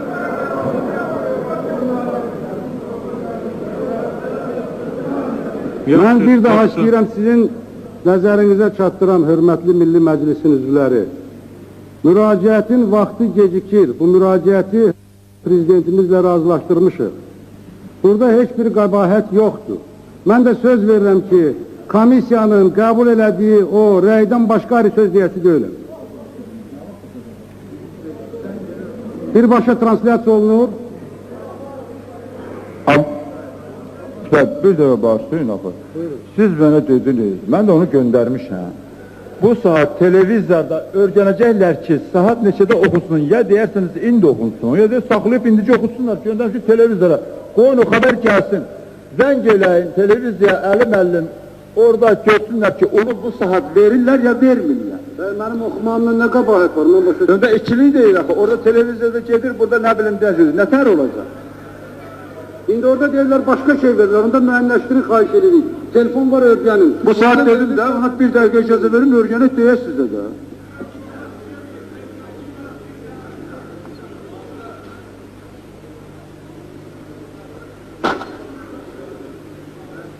Mən Abbas bəydən də, hamımızdan da dəfələrlə üzr istəyirəm. Bəlkə biraz, bir 10 dəqiqə fasiliyib məsləhətləşək. Yolun tapaq. Axı, gətirib məsələni elə vəsə salmışıq ki, bilmirik nə cür davam eləyəcəsi. Abbas bəy, göndərilib, bircə dəqiqə vaxt verin, örgənim görüm. Olmasa birbaşa buradan verin geçsin. Bir dəqiqə fikir verin, olmasa birbaşa oxuyun buradan geçsin, mən etiraz eləmirəm. Tahir bəy, buyurun. Hörmətli deputatlar, hörmətli Milli Məclisin üzvləri, hörmətli Əbülfəz bəy, sizin çıxışlarınızdan sonra, ağsaqqalların çıxışından sonra, şeyxin xahişindən sonra biz bəzi kompromislərə gedirik. Biz əsl mənada sizin səmimi olduğunuza görə bu kompromislərə gedirik. Ancaq inanın ki, gözümüzlə görürük ki, bu ağdır, sizin komandanız deyir ki, bu qaradır. Həmin komanda Əbülfəz bəy sizi darladı. Bu göz qabağında. Burada biz hamımız danışırıq ki, gəlin, elə eləyək vətəndaş müharibəsi olmasın. O biri tərəfdən televiziya ilə ayrı veriliş verilir. Buradan sizə söz verirlər ki, o müraciət oxunulacaq. Bir sözlə sizi alladırlar.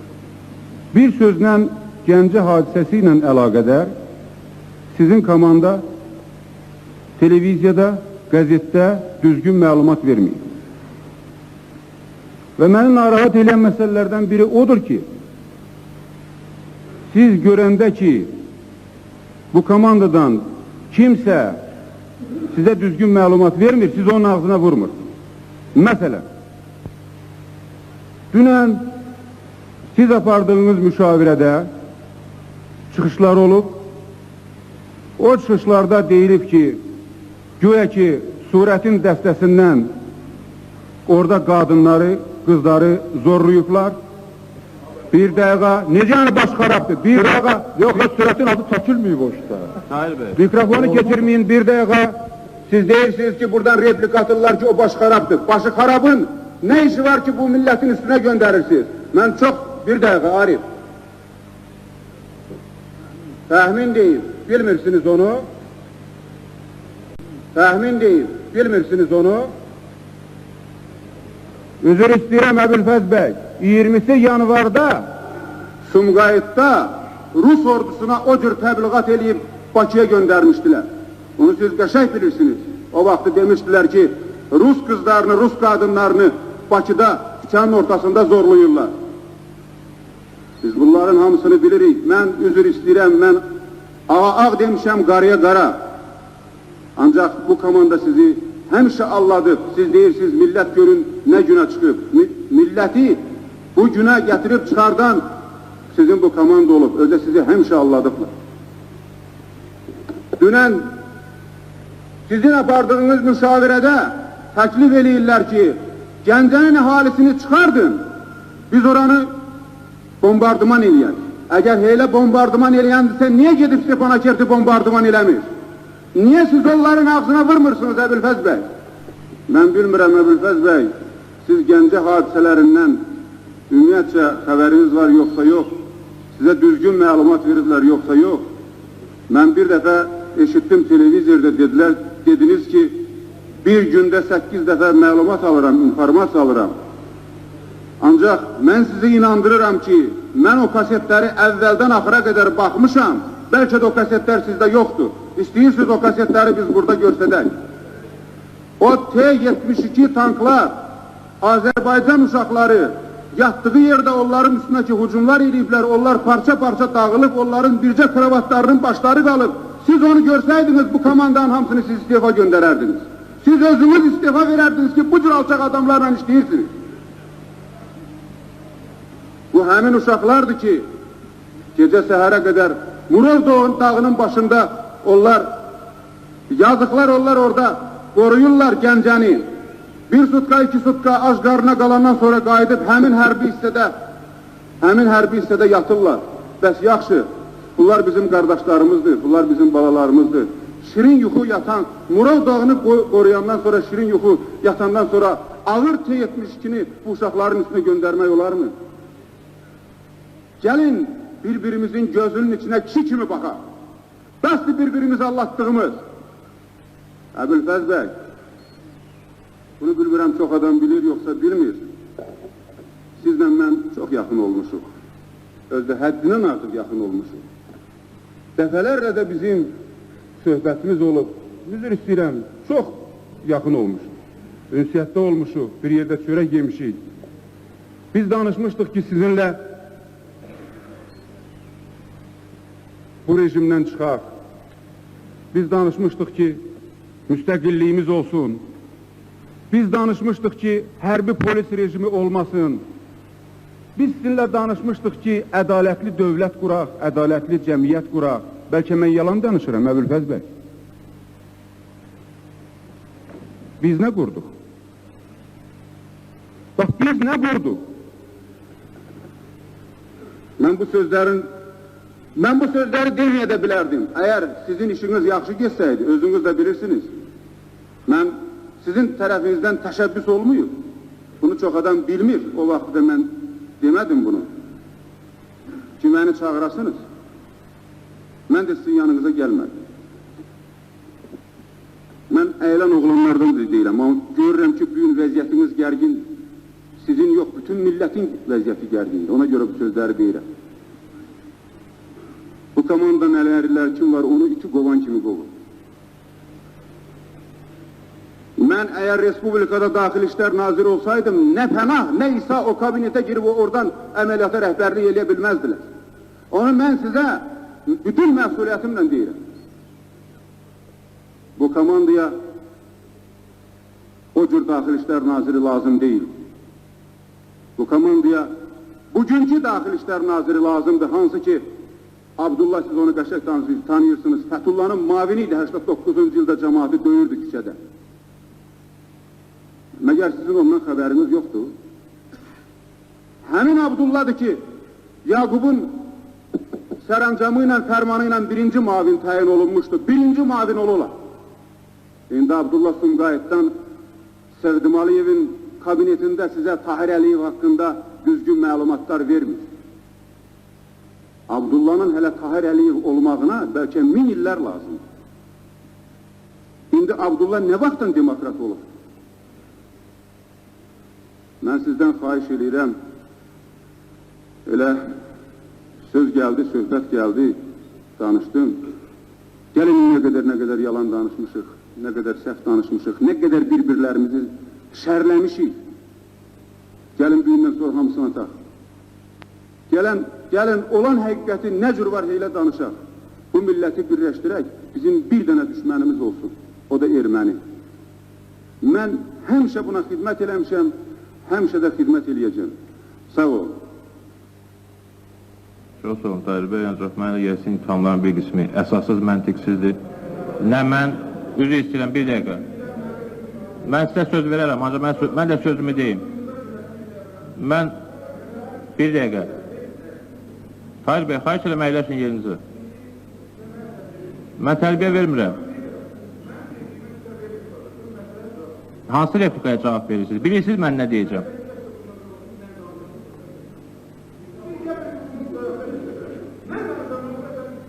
Yaxşı.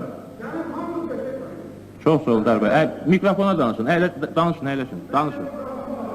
Şimdi Əbülfəz bəy, siz əgər istəyirsinizsə bu respublikada qarşı durma yaranmasın, İsa bəy istifa verməlidir bu gün. Bugün istifa verməlidir. Yoksa qardaş qırğını başlayacaq. Onu mən sizə deyirəm. İsa bəy istifa verməlidir. Əgər eləməsə, gec olacaq. Deməli, həmin istifa tələbi haqqında qərar səlahiyyəti məndə qalır və mən bayaq dediyim kimi, bu mənim üçün heç bir çətin problem deyil. İstənilən dəqiqə, yarım saatda sonra, bir saat sonra da, bugün də, sabahda bu qərarı mən qəbul edə bilərəm. Bu problem yoxdur. Ancaq, bayaq siz dediniz ki, güya mən və Pənah bəy Daxili İşlər Nazirliyinin kabinetindən əməliyyat idarə edirdik. Bu səhvdir.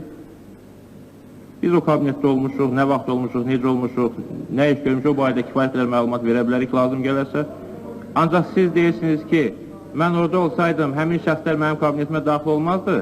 Tahir bəy, sizin deyəsən yadınızdan çıxıb ki, Yaqub Məmmədov siz Daxili İşlər Naziri vəzifəsini azad edəndə İskəndər bəy, mən, Pənah bəy və başqa cəbhəçilər gəlib o kabinetə gəlmişdik və sizi o vəzifədə biz xilas elədik, həmin qərarın icrasını dayandırdıq.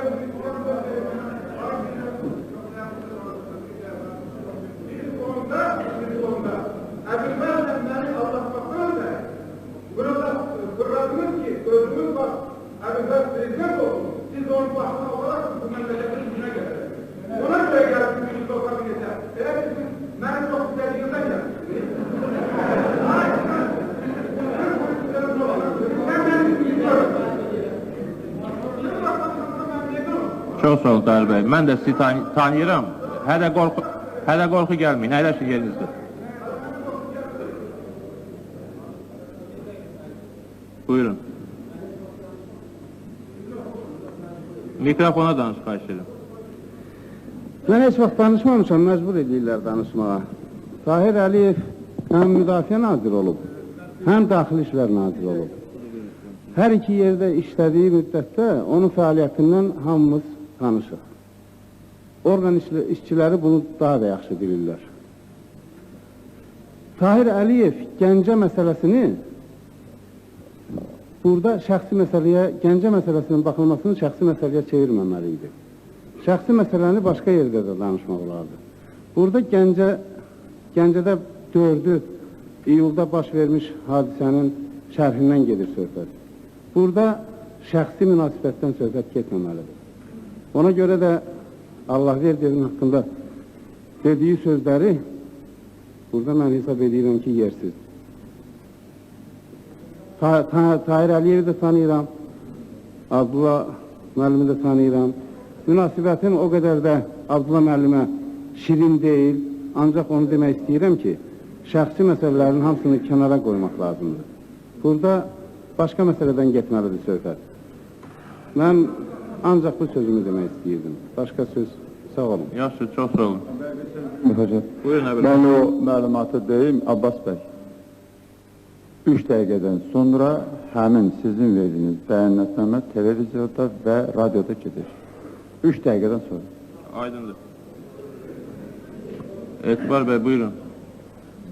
Deməli, mən birincisi Vaqif Novruzovdan xahiş edərdim ki, nazirini burada qorumasın. Çünki istintaq sonra göstərəcək ki, həmən nazir Gəncə əməliyyatında hansı işlərlə məşğul olub. Hər halda mən bir faktı deyə bilərəm ki, Rasiya ilə 10-cunun əmri dəfələrlə deyilib ki, Suriya tərzı görsü güllələnsin. 10-cu məlumdur ki, bəli, nazirdir. Və həmən lentlərdə də var, kasetlərdə də var. Və bu cür nazirdir və ona görə də mən xahiş edərdim ki, burada kimlərisə müdafiə etməklə məşğul olmayın, konkret işdən danışmaq lazımdır. Burada şeyx də təklif elədi, mən də həmən təkliflə razı oldum, prezident də razı oldu ki, bəli, indiyə qədər olan iclasımız artıq bu dəqiqədən başlasın getməyə. Və sonraki hissələrdə isə, bəli, onda görə bilərik ki, hansı hissələr xoşumuza gəlmir, 2 saat vaxtımız var, o hissələr ümumi razılığından çıxarda bilərik. Əlfəz bəy, mən xahiş edirəm, indidən başlasın o getməyə. Nə kimi təkliflər var? Etibar bəyin təklifini qəbul edirik, yoxsa yox? Ramiz bəy, buyurun. Mən xahiş edirəm, mənim təklifimi səsə qoyasınız, İsa bəy. bir də izah eləmək istəyirəm, iki sözlə izah eləmək istəyirəm. Deməli, əvvəldən necə olub, o xanımın çıxışı necə? Ya da ki, indiki o çıxışı necə? Sonra biz 2 saatdan sonra təzədən bu məsələyə qaydalıq və fikirləşərik ki, keçən 2 saatın ərzində nə olub, onu göstərək, nəyi göstərməyik. Hamımız kolegiyal. Xahiş edirəm, səsə qoyasınız. İtiraz yoxdur ki, Etibar bəylə Ramiz bəyin təklif əsasən üstə düşür. Başqa millət vəkilləri də bunu müdafiə elədilər. Həmin təklif səsə qoyulsun. Buradan etiraz yoxdur ki. Mən etiraz kimin olan danışıqlardan yenə deyirəm. Heç olmasa bir içine baxsın, o təhqiramiz sözlər çıxsın da. Mesela şimdi ki, biri deyirsən falan kəssən, biri deyirsən qanmırsan, geçsin. Bütün geçsin. Ama 2-3 söz o ki, böyle təhqiramiz söz var, o geçmez. Qalan geçsin onu. Ha, bir de o Fəhminin dediği söz ki, təkrar olunur, o təkrar da getməsin. Onlar böyütmək olmaz. Bir dəli bir quyuya daş atıbdır, biz bunu şey eləməyik. O 3-4 dənə təhqiramiz şeylər, onlar çıxsın, qalan şeylər getsin. Onda əgər Milli Məclis bu təkliflərlə razılaşırsa, televiziya başlayır həmin axşam iclasımızı göstərməyə və biz iclasımıza davam edirik. Buyurun Etibar bəy, şablonu işə salın. Əfəz bəy, birincisi o texniki cəhətdən mümkün deyil indi montaj edilmək. Yəni o həmən hissəni çıxartma və yaxud başqası. Yəni biz 4 saatdan sonra bunu eləyə bilərik. Ona görə də indi İsa bəy deyir ki, mən başa düşürəm. Deyir ki, indi birazdan sonra başlayarlar. Birazdan yox. İndi başlansa və bizə də buradan xəbər gəlsə ki, bəli, başladı məclisin iclasının göstərilməsi, ondan sonra davam edək işimizi. Olmasa, deməli, qərar qüvvəsində qalıb birbaşa translyasiya getməlidir. Əgər siz də onu istəmirsinizsə ki, o bayaq dedilər ki, kiminsə başı xarabdır, ona fikir verməyin. Elə bu saat onun fərmanını da elan edin ki, həmin adamlar qalmasın. Yəni, onlar hər dəqiqəsi xatadır Azərbaycan üçün. O başqa məsələdə, o fərman məsələsini baxarıq. Aman orada dedim, 3-4 dənə söyüş var, ağır təhqir var, onlar getməsin. Var axı, təhqiramiz söz var orada. Getməsin ki, məsəl üçün, biri olursa deyirsən, qanmırsan, bu getməsin, değil mi, sən getməsin. Yox, mümkün deyil texniki cəhətdən. Ya onda təzdən birbaşa translyasiya getməlidir, ya da indiyə qədər olan yazılar getməlidir hamısı. Hörmətli millət vəkilləri, saatlarla biz bu məsələni müzakirə edirik. Mən sizə üz istəyirəm, bir təklif verim. İnanın ki, sizin təkliflərlə üstə düşür Etibar bəy, Ramiz bəy və heç bir başqa fikir yoxdur burada. Gəlin, bura qədər nə olubsa, Ramiz bəyin dediyi şəkildə, Etibar bəyin dediyi şəkildə göstərilməyə başlasın. Biz orada deyandıq ki, komissiya ilkin məlumatını oxudu, suallara keçməliydik, mübahisələr başlandı. Komissiyanın nümayəndəsi qalsın tribunuya, sualları verməyə başlasınlar, kimin sualı varsa, onlar cavab verməyə başlasınlar və həmin dəqiqədən o reportaj getməyə başlayır və bu reportaj da yazılır ki, sonra göstərilsin. Komissiyanın nümayəndəsi qalsın tribunuya, sualları verməyə başlasınlar, kimin sualı varsa, onlar cavab verməyə başlasınlar və həmin dəqiqədən o reportaj getməyə başlayır və bu reportaj da yazılır ki, sonra göstərilsin. Mən ümumiyyətlə təklif eləyərdim ki, qorxuram o təklifi yenə narazılıqla qarşısı. 5 dəqiqə fasiləyə çıxın, baxın televiziyada başlayırsa başlanır, sonra qayda iclası davam edəcək. Təbii ki, biz müzakirələri bugün lap səhərə qədər oturaq da başa çatdıra bilməyəcəyik. Ancaq burada müəyyən məqamlar da var. Yox, üzr istəyirəm, söhbət ondan gedir. Yəni deyirəm, səhərə qədər oturaq da qutarmayacaq. Biz məsəl üçün bugün bütün günü, bəli, yox onu demirəm. Bəli, Toyuq bəy, bəli. Mən müzakirədən imtina eləmirəm, səsə də qoyarıq. Mən bir-iki kəlmə demək istəyirəm. Biz bugün bütün günü Daxili İşlər Nazirini burada əyləşdirmişik. Müdafiə Naziri bir neçə dəfə gəlib, gedib, sonra da soruşurlar, niyə gedir? Axı, bu dövlətdə həm Gəncə tərəfində gərginlik var, həm erməni faktoru qalxmayıbdır. Biz nazirləri gecə-gündüz burada Milli Məclis saxlaya bilmərik. Abdullah bəy, bir dəqiqəliyə əyləşin, siz bu söhbəti aydınlaşdıraq, sonra davam edərik. Mən icazə verim, mən informasiyanı verim də bu cəmaat. Maraqlıyamsa da bu günləri problemlərə baxmaq lazımsa icazə verin, biz də fikrimizi söyləyək. Nazir kimi yox, bir Azərbaycan vətəndaşı kimi. Aydındır. Buyurun Toyuq bəy. İsa bəy, iş onda deyir ki, biz indi bizdə məsələlər var, işləyirik, çox adamlar burada işləyirlər. Bilirsiniz, burada indi oturanların hamının o fövqəladə vəziyyətdir. Saat 12-dən sonra propiskası yoxdur. Bilirsiniz, hamının yoxdur burada oturanların propiskası. Saat indi 11'ə 25 dəqiqə qalıb.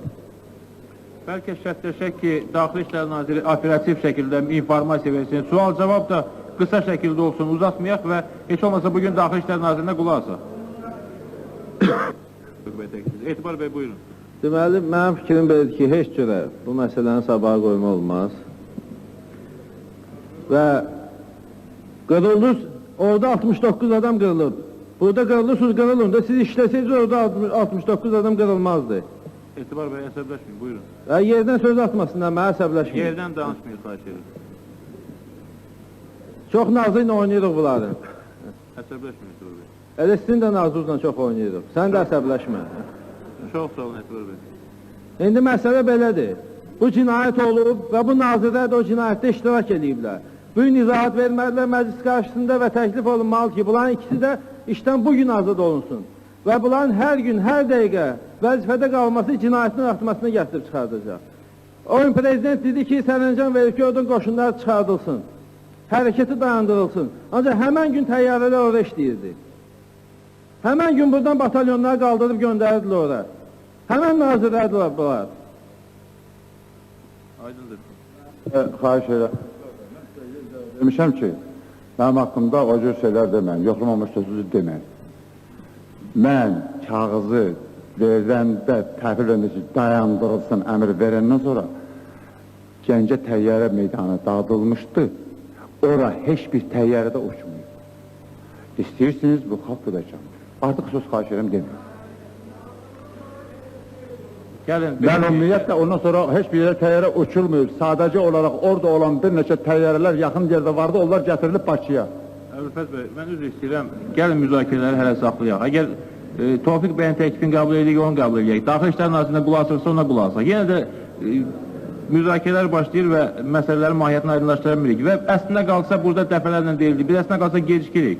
Məsuliyyətli qərarlar qəbul etmək lazım. Bəlkə də bu gecə, bugün. Rəhim bəy, buyurun. Mən bir təlvirə üzülmək istəyirəm. Hökmən sesiya çağırılmalıdır. Və bu sesiyada, çünki bu ümumi sadə məsələ deyil. Sabah, çünki biz deyirik ki, dünənləri Pənar Hüseynov da dedi ki, biz siyasi qüvvələrin hamısı ilə indi birləşmək istəyirik. Toydan sonra xına yaxırdı, eybi yox. Amma o da ancaq sesiyada baş verə bilər. Ümumi razılıq. Bütün siyasi qüvvə, nəinki sesiya, deputatlar, nüfuzu olan siyasi partiyalar, ağsaqqallar, elm xadimləri gəlsin bu ağır taleyimizi bir dəfəlik həll eləyək. Bunu uzatmaqla qırğın da qalxacaq, qırğın da artacaq, düşmənçilik də dərinləşəcək, yarası da dərinləşəcək. Bugün qərar qəbul edək, sabah saat 12-yə sesiya və bütün hörmətli, saydığımız, sözünün sahibi olan ağsaqqallarımız da tək-tək nüfuzda adamların hamısı da dəvət olunsun bura. Bunu eləməsək, inanın ki, sonra 3 gündən sonra bu daha dərin olacaq. Aydındır. Mən təhlif edirəm, bu təhlifin mənim səsə qoyulsun. Səsə qoyarıq, Rəhim bəy. Mən üzr istəyirəm, biz Daxili İşlər Nazirini burada saxlayacağıq, yoxsa... Daxili İşlər Naziri qısaca məlumat versin, sonra söhbətimizi davam etdirək. Mən başa düşmürəm, nətər olur ki, biz 3 saat televiziya reportajı haqqında diskusiya aparırıq. 2 saat komissiyanın nümayəndəsinə sual-cavab tuturuq. Sonra 15 dəqiqə hökumət nümayəndələrindən birinə qulaq asmaq istəmirik. Buyurun Araz bəy. Artıq neçənci dəfədir ki, tali yüklü məsələlər həll olunanda, deyəsən o spiker kürsüsünün bəlasıdır, spiker başlayır bizə həmişə məqsəddən qırağa çəkməyə.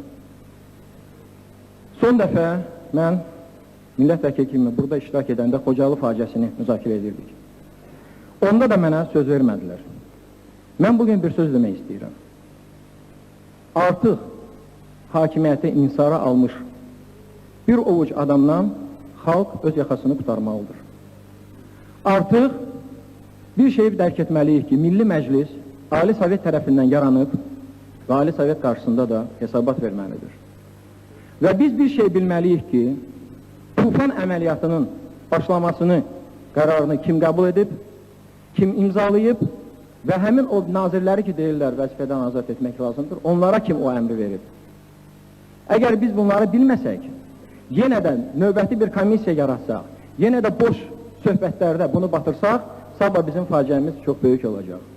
Mən dəqiq bilirəm ki, Azərbaycandan kənarda Azərbaycanın federasiyalaşmasını həyata keçirmək istəyirlər. Və bu da bu gün çox realdır. Bu gün biz əgər öz xalqımızı, öz dövlətimizi qorumaq istəyiriksə, heç nədən çəkinmədən Ali Sovetin sessiyasının sabah çağırılması barədə qərar qəbul etməliyik və sabah birbaşa translyasiya ilə bu sessiya keçməlidir və orada prezidentdən tutmuş adi, heç milli məclisdə iştirak eləməyən millət vəkillərinə gələn hər birinin məsuliyyəti onun üzünə deyilməlidir.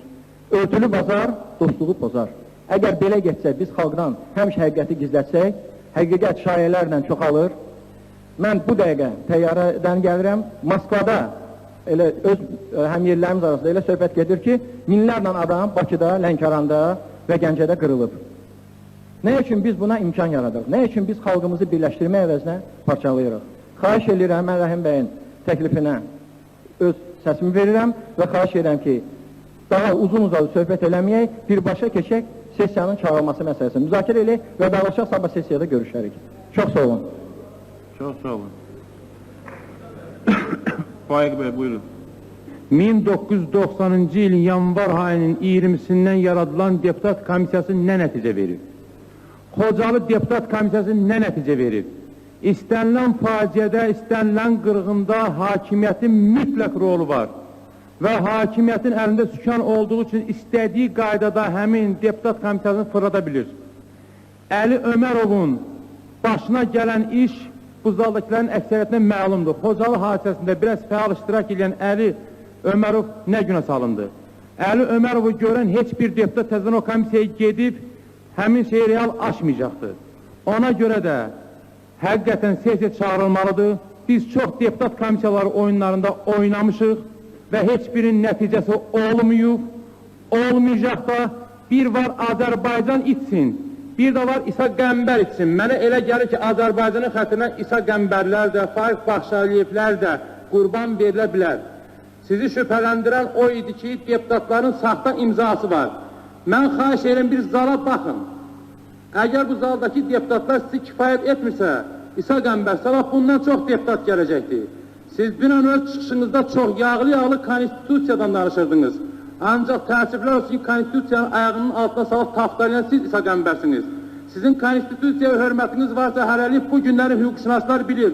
Konstitusiyanın 109-cu maddəsinin 2-ci bəndi yaşayır və ona görə də deputatlar, xalq tərəfindən mandat almış deputatlar, onu nə siz verməmişsiniz, nə prezidentin fərmanı ilə verilməyib ki, istənilən vaxtı qulağına tutub çölə tulluya.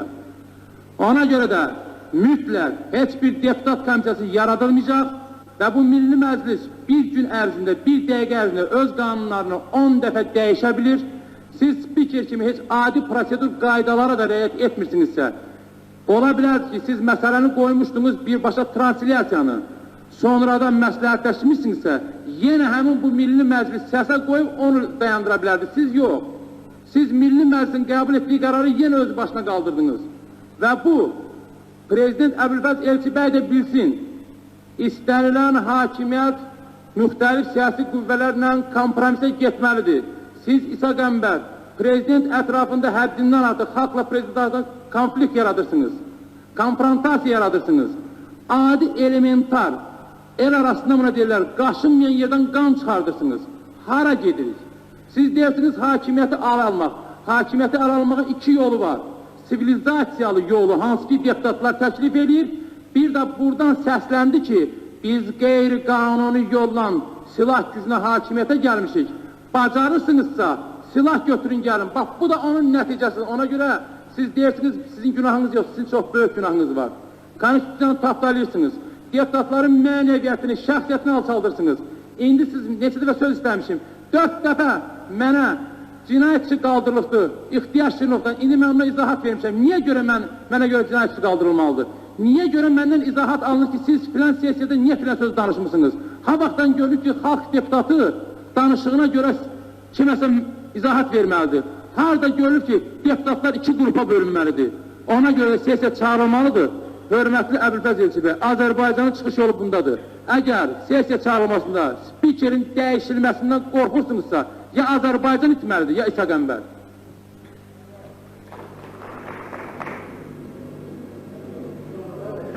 Deməli, Faiq bəyin alovlu çıxışına heç bir cavab verməyəcəm, ancaq hərdən bir yadınıza salın ki, bəzi cinayətçilər sizin sözlərinizlə yox, əmlak məsələlərlə bağlıdır. Arif bəy, buyurun. Mənim bir təklifim var. Ancaq icazə versə mən bir balaca geniş danışardım komissiyanın bir üzvü kimi və o təklifimi əsaslandıram. Yox, elə buradan danışaram. Arif bəy, nə qədər deyirsiniz, sizə şərait yaradaq danışın, ancaq təzədən komissiyanın məlumatı müzakirəsinə qaydırıq, yoxsa burada səslənən təkliflərin müzakirəsinə? Yox, mən təklifimi əsaslandırmaq istəyirəm. Mən təkliflərimi əsaslandırmaq istəyirəm. Bu komissiyanın bildiyiniz kimi mən də özvüydüm. Mən demək istəyirəm, bu komissiya necə çağırılıbdır? Bazar günü... Xahiş edirəm, zalda söhbətləri də yandır. Bazar günü saat təxminən 7 radələrində bir neçə xalq deputatları yığışdıq və bu heç bir məlumatımız olmadığı üçün, rabitə əlaqələri Gəncə ilə kəsildiyi üçün çox böyük narahatçılıq çəkirdik. Və belə qərara gəldik ki, ağsaqqallara müraciət eləyək və prezidentin yanına gedək. Birinci növbədə biz bir neçə ağsaqqallar zəng elədik. Sözün doğrusu, bəzilərini tapa bilmədik, bəziləri getməkdən boyun qaçırtdılar. Biz İmam müəllimə müraciət elədik. İmam müəllim xəstə olmasına baxmayaraq, qızdırmalı dərhal gəldi. Prezidentə zəng elədik, prezidentin köməkçisinə və bizə dedilər ki, prezident sizi qəbul eləməyə hazırdır. Sözün doğrusu biz çox təəccübləndik, çünki nadətən ora zəng eləmək, düşmək çox çətin bir məsələdir. Prezident aparatına biz gələrkən gördük ki, kabinetin üzvləri də oradadır, İsa bəy də oradadır və bizdən qabaq da çox gərgin söhbət gedibmiş, belə başa düşdük. Orada eyni zamanda biz hörmətli şeyximizi də gördük, biz şeyxə zəng eləməmişdik, özü öz təşəbbüsündən gəlibmiş, o da bu məsələdən narahat olub gəlibmiş. Prezidentə soruşarkən ki, Gəncədə olan hadisələr haqqında xahiş edirik, bizə məlumat verin və mümkünsə də görüləcək tədbirlər haqqında bizə bir balaca məlumat verin. Məlum oldu ki, Gəncə ilə heç bir əlaqə yoxdur. Məlum oldu ki, Gəncə ilə heç bir əlaqə yoxdur. Prezidentin də Gəncə hadisələri haqqında heç bir məlumatı yoxdur. Ayrı-ayrı demək, şayələr əsasında formalaşmış bir məlumatdır və dəqiqədə bir deyilirdi ki, belə ola bilər, deyilənə görə heç bir inam yox idi ki, prezidentin özündə də ki, vəziyyət necədir. Biz çox bu məsələ ilə əlaqədar təəccübləndik və komissiya üzvləri tələb elədi ki, indiyənə kimi niyə əlaqə saxlanılmayıbdır? Dövlət rəhbərləri indiyənə kimi gərək Gəncədə olaydı, vəziyyəti araşdıraydı. Və açıq deyim, komissiya deyirəm, ora gedənlərin, üzvlərin təkidi ilə hörmətli prezidentimiz əlaqə saxladı. Surət Hacıyevdir mi? Hüseynovla və məlum oldu ki, Surət Hüseynovun dediyindən rəsmi o fikir kim var tamamilə fərqlənir.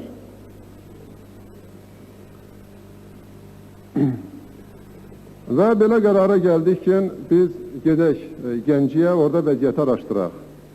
Mən bunu nəyə görə deyirəm? Bizim komissiyanın rəsmi statusu olmayıbdır.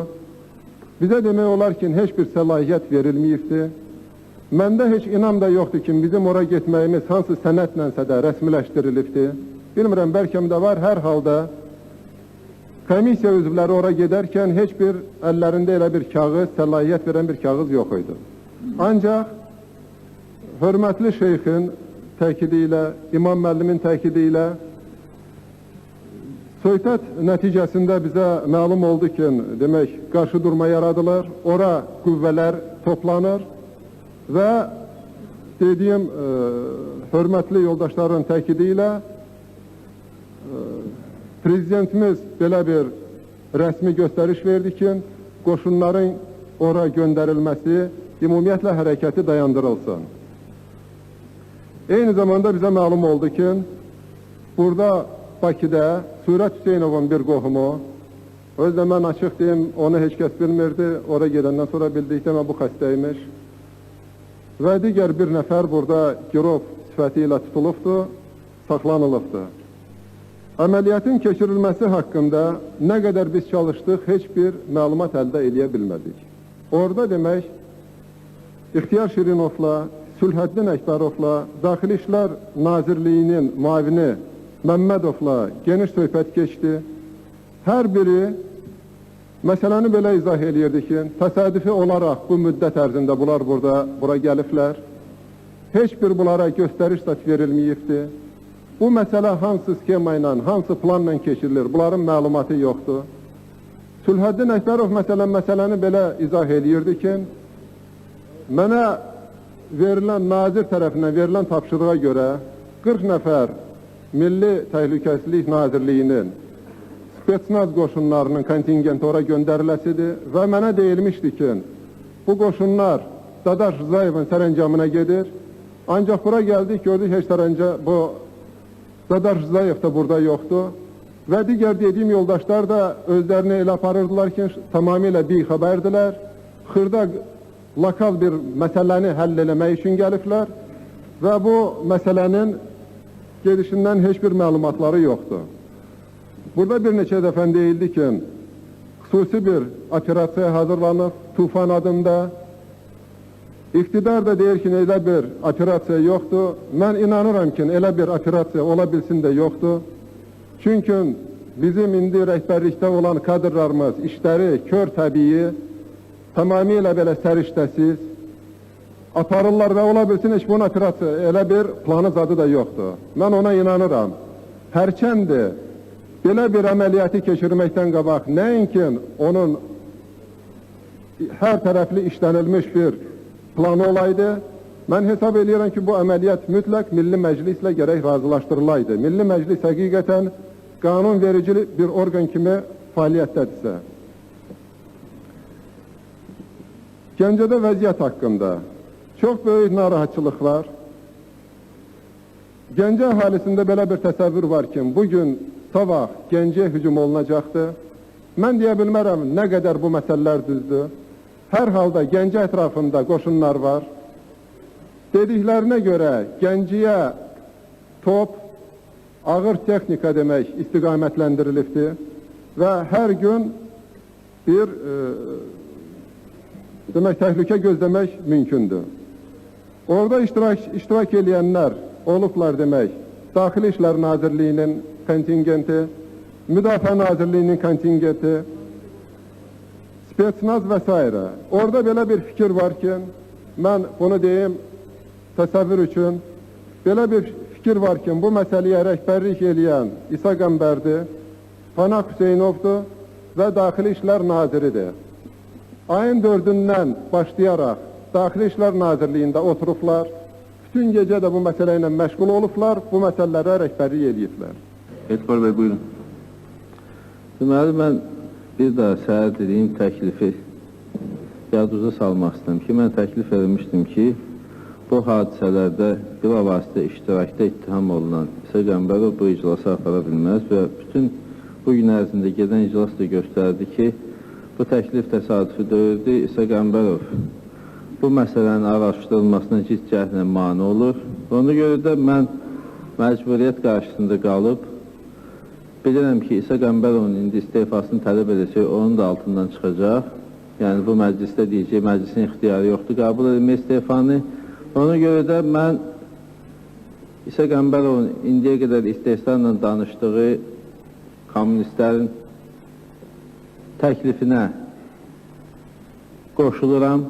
Ona görə ki, həmən kommunistlər də İsa Qəmbərova səs verib seçiblər, indi zəhmət çəksinlər, sesiyanı çağırandan sonra zəhmət çəkib onu uzaqlaşdırsınlar. Səhv.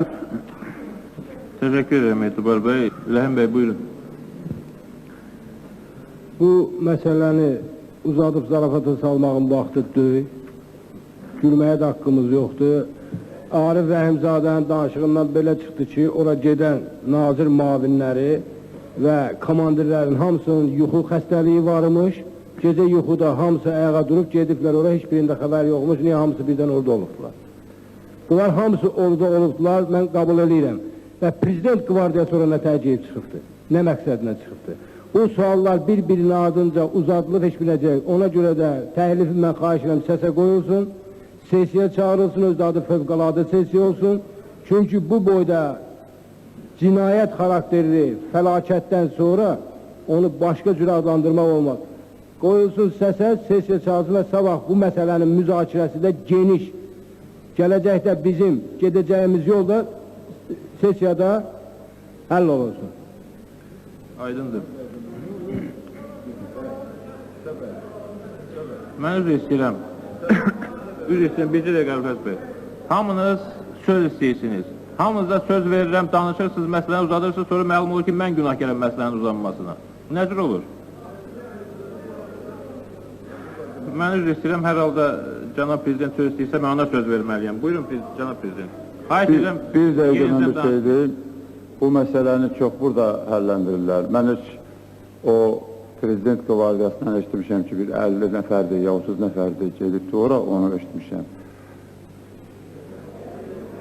Qulaq asın sözünü deyim, nə gülürsünüz? Yox, qulaq asın, evet, elə deyil, bilin sonra danışaq da. Prezident qvardiyası, sərhəd qoşunları, daxili qoşunlar, müharibə şəraitində əmr əsasında bütövlüklə Müdafiə Nazirliyinin ixtiyarına verilir. Məsələ bu cürdür. Ona görə də bu məsələdə Müdafiə Nazirliyi siz icazə vermişsiniz. Nə Müdafiə Nazirliyi danışsın, nə Daxili İşlər Nazirliyi danışsın, nə Milli Təhlükəsizlik Nazirliyi danışsın. Özünüz də deyirsiniz ki, belə. O sizin işinizdir, sesiya mənim işim deyil. Ben de deyirəm ki, indiyə kimin əgər o birisi komisyanı dinləmişdinizsə, onun nazirləri də bir balaca dinləyin, sözlərin desin, sonra necə deyirlər?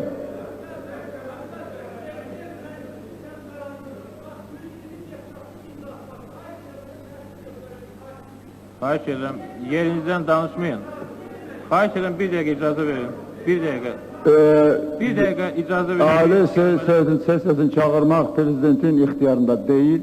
Onu ancaq siz çağıra bilərsiniz, onu siz də eləyə bilərsiniz. Bir dəqiqə. Xahiş edirəm, hamı yerində əyləşsin. Mən bu məsələyə münasibətimi bildirim. Mənə gəlsin.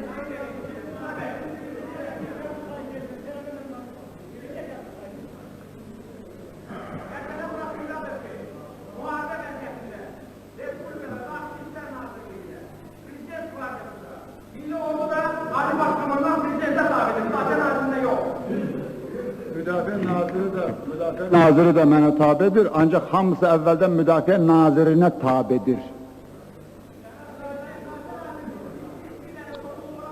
Xahiş edirəm. Elə şey yoxdur, Müdafiə Nazirinin tam ixtiyarı var ki, özü istədiyi əməliyyatları keçirsin, əskərlərin, ordunun yerini dəyişdirsin, müəyyən qədər dislokasiya eləsin. Xahiş edirəm. Araz bəy, imkan verin iclası davam etdirək. Sesiya barədə mənimlə gəlir ki, hörmətli millət vəkilləri, mənim də fikrim bəlkə sizi maraqlandırır sesiya. İmkan verin sözümü deyim. Mən sesiyanı eləyəm, bu belədir. Və təbii ki, sesiya olarsa mən burada olmayacağım. Bu da bilirəm ki, buradakilərin çoxsunu fikirən üstə düşür. Burada iki məqamı mən dəqiqləşdirməliyəm. Əvvəla, mən 100% arxayın olmalıyam ki, sesiya çağırılarsa, Gəncədəki hadisələr dinç yolla həll olunacaq və Gəncədəki şəxslər bu və ya başqa şəkildə, bu və ya başqa müddətdə silahları yerə qoyub dövlət qanunlarına tabi olacaqlar. İkincisi, burada Abbas bəyin çıxışında müəyyən, siz də narazılıq elədiniz bəzi suallara görə, doğrudan da çox şeylər araşdırılmalıdır. 2 gün ərzində belə ciddi məsələyə bütün cavablar verilə bilməzdi. Ancaq Abbas bəyin çox qiymətli bir təklifi oldu, ona nədənsə əhəmiyyət verilmədi. Abbas bəy dedi ki, vəzifədən çıxış yollarından biri də surətlə sesiyanın çağırılmasını tələb edir, mən belə eşitmişəm hər halda. Surətlə prezidentin görüşünü təşkil etməkdir. üzr istəyirəm. Bunu da mənə elə gəlir ki, Abbas bəy, bəzi başqa şəxslər bu istiqamətdə düşünməlidirlər. Mən o zaman sessiyanın çağırılması ilə razılaşıb Ali Səhvli sədri vəzifəsindən kənara çəkiləcəm ki, ya kimsə dəqiq qarantiya versin ki, bu addımla Gəncədə qırğının dayandırılması, vəziyyətin sabitləşməsi, dövlət qanunçuluğunun bərpa olması mümkün olacaq, ya da şəxsən Surət Hüseynovla prezident görüşəcəkmi? Mən istərdim ki, o prezident səviyyəsində olsun, görüşəcək və buna tam təminat veriləcək. Doğrudan da Daxili İşlər Nazirliyində olmuşam. Saat 10-da mən işə gələndə məlumat verildi ki, Gəncədə atışma başlayıbdır. Və təbii ki, bütün nazirliklərdən məlumat alıb, maraqlandım vəziyyətlə, mümkün qədər çalışdıq ki, bunun qarşısını alaq. Axşam saat 5-dən sonra proseslərin daha da idarə olmaz şəkil aldığını görüb, Daxili İşlər Nazirliyinə getdim və orada mən olduğum müddətdə heç kim tərəfindən, heç bir atəş haqqında, heç bir hücum haqqında qərar qəbul olunmayıbdır. Yalnız və yalnız məsələnin həlli üçün variantlar axtarılıbdır. Lazım gələrsə bu barədə ətraflıca danışa bilərik. Mən bu sözü mənə inanmayanlar üçün demirəm, mənə inananlar üçün deyirəm ki, 100% arxayın olasınız ki, şəxsən mənim bu məsələlərə heç tür qarşıcağım yoxdur. Sessiya məsələsində isə mən sözümü dedim, əgər burada üzr istəyirəm hamınızdan, şöhrət xatirinə, səs-küy xatirinə danışanlar yox, ciddi siyasətçilər bu barədə ciddi təminatlar verərlərsə, mən bu addım atmağa hazırım. Maksim bəy çoxdan danışmır. Son zamanları, bax, son günlər, son dəqiqələr sizin vəziyyətinizi görürəm və bunu sizin Milli Məclisin üzvləri də görür. Sizin bundan sonra işləməyiniz çox-çox çətindir və onu siz özünüz də hiss edirsiniz. Siz heç olmasa Pənah bəy kimi belə bir qeyrətə, cəsarətə gəlin. Siz Azərbaycanlı olursunuz, hiss edirsiniz nədir? İstifa verin və xahiş eləyin ki, sizi müvafiq işlə təmin eləsinlər. Sessiyada burada öz işini görsün. Siz axı bilirik ki, elə bir cəsarət eləyə bilərsiniz. 9 aydır bir-birimizi tanıyırıq. Nədən qorxursunuz, nədən çəkinirsiniz? Ya sessiyanı çağırın, ya istifa verin. Özünüz görürsünüz ki, yalnız və yalnız siz bu məsələni süründürürsünüz. Demək, 1% konstitusiya qanununa uyğun deputatlar imza atıblar. Naxçıvanın 24 oktyabrda məclisin qərarı olubdur.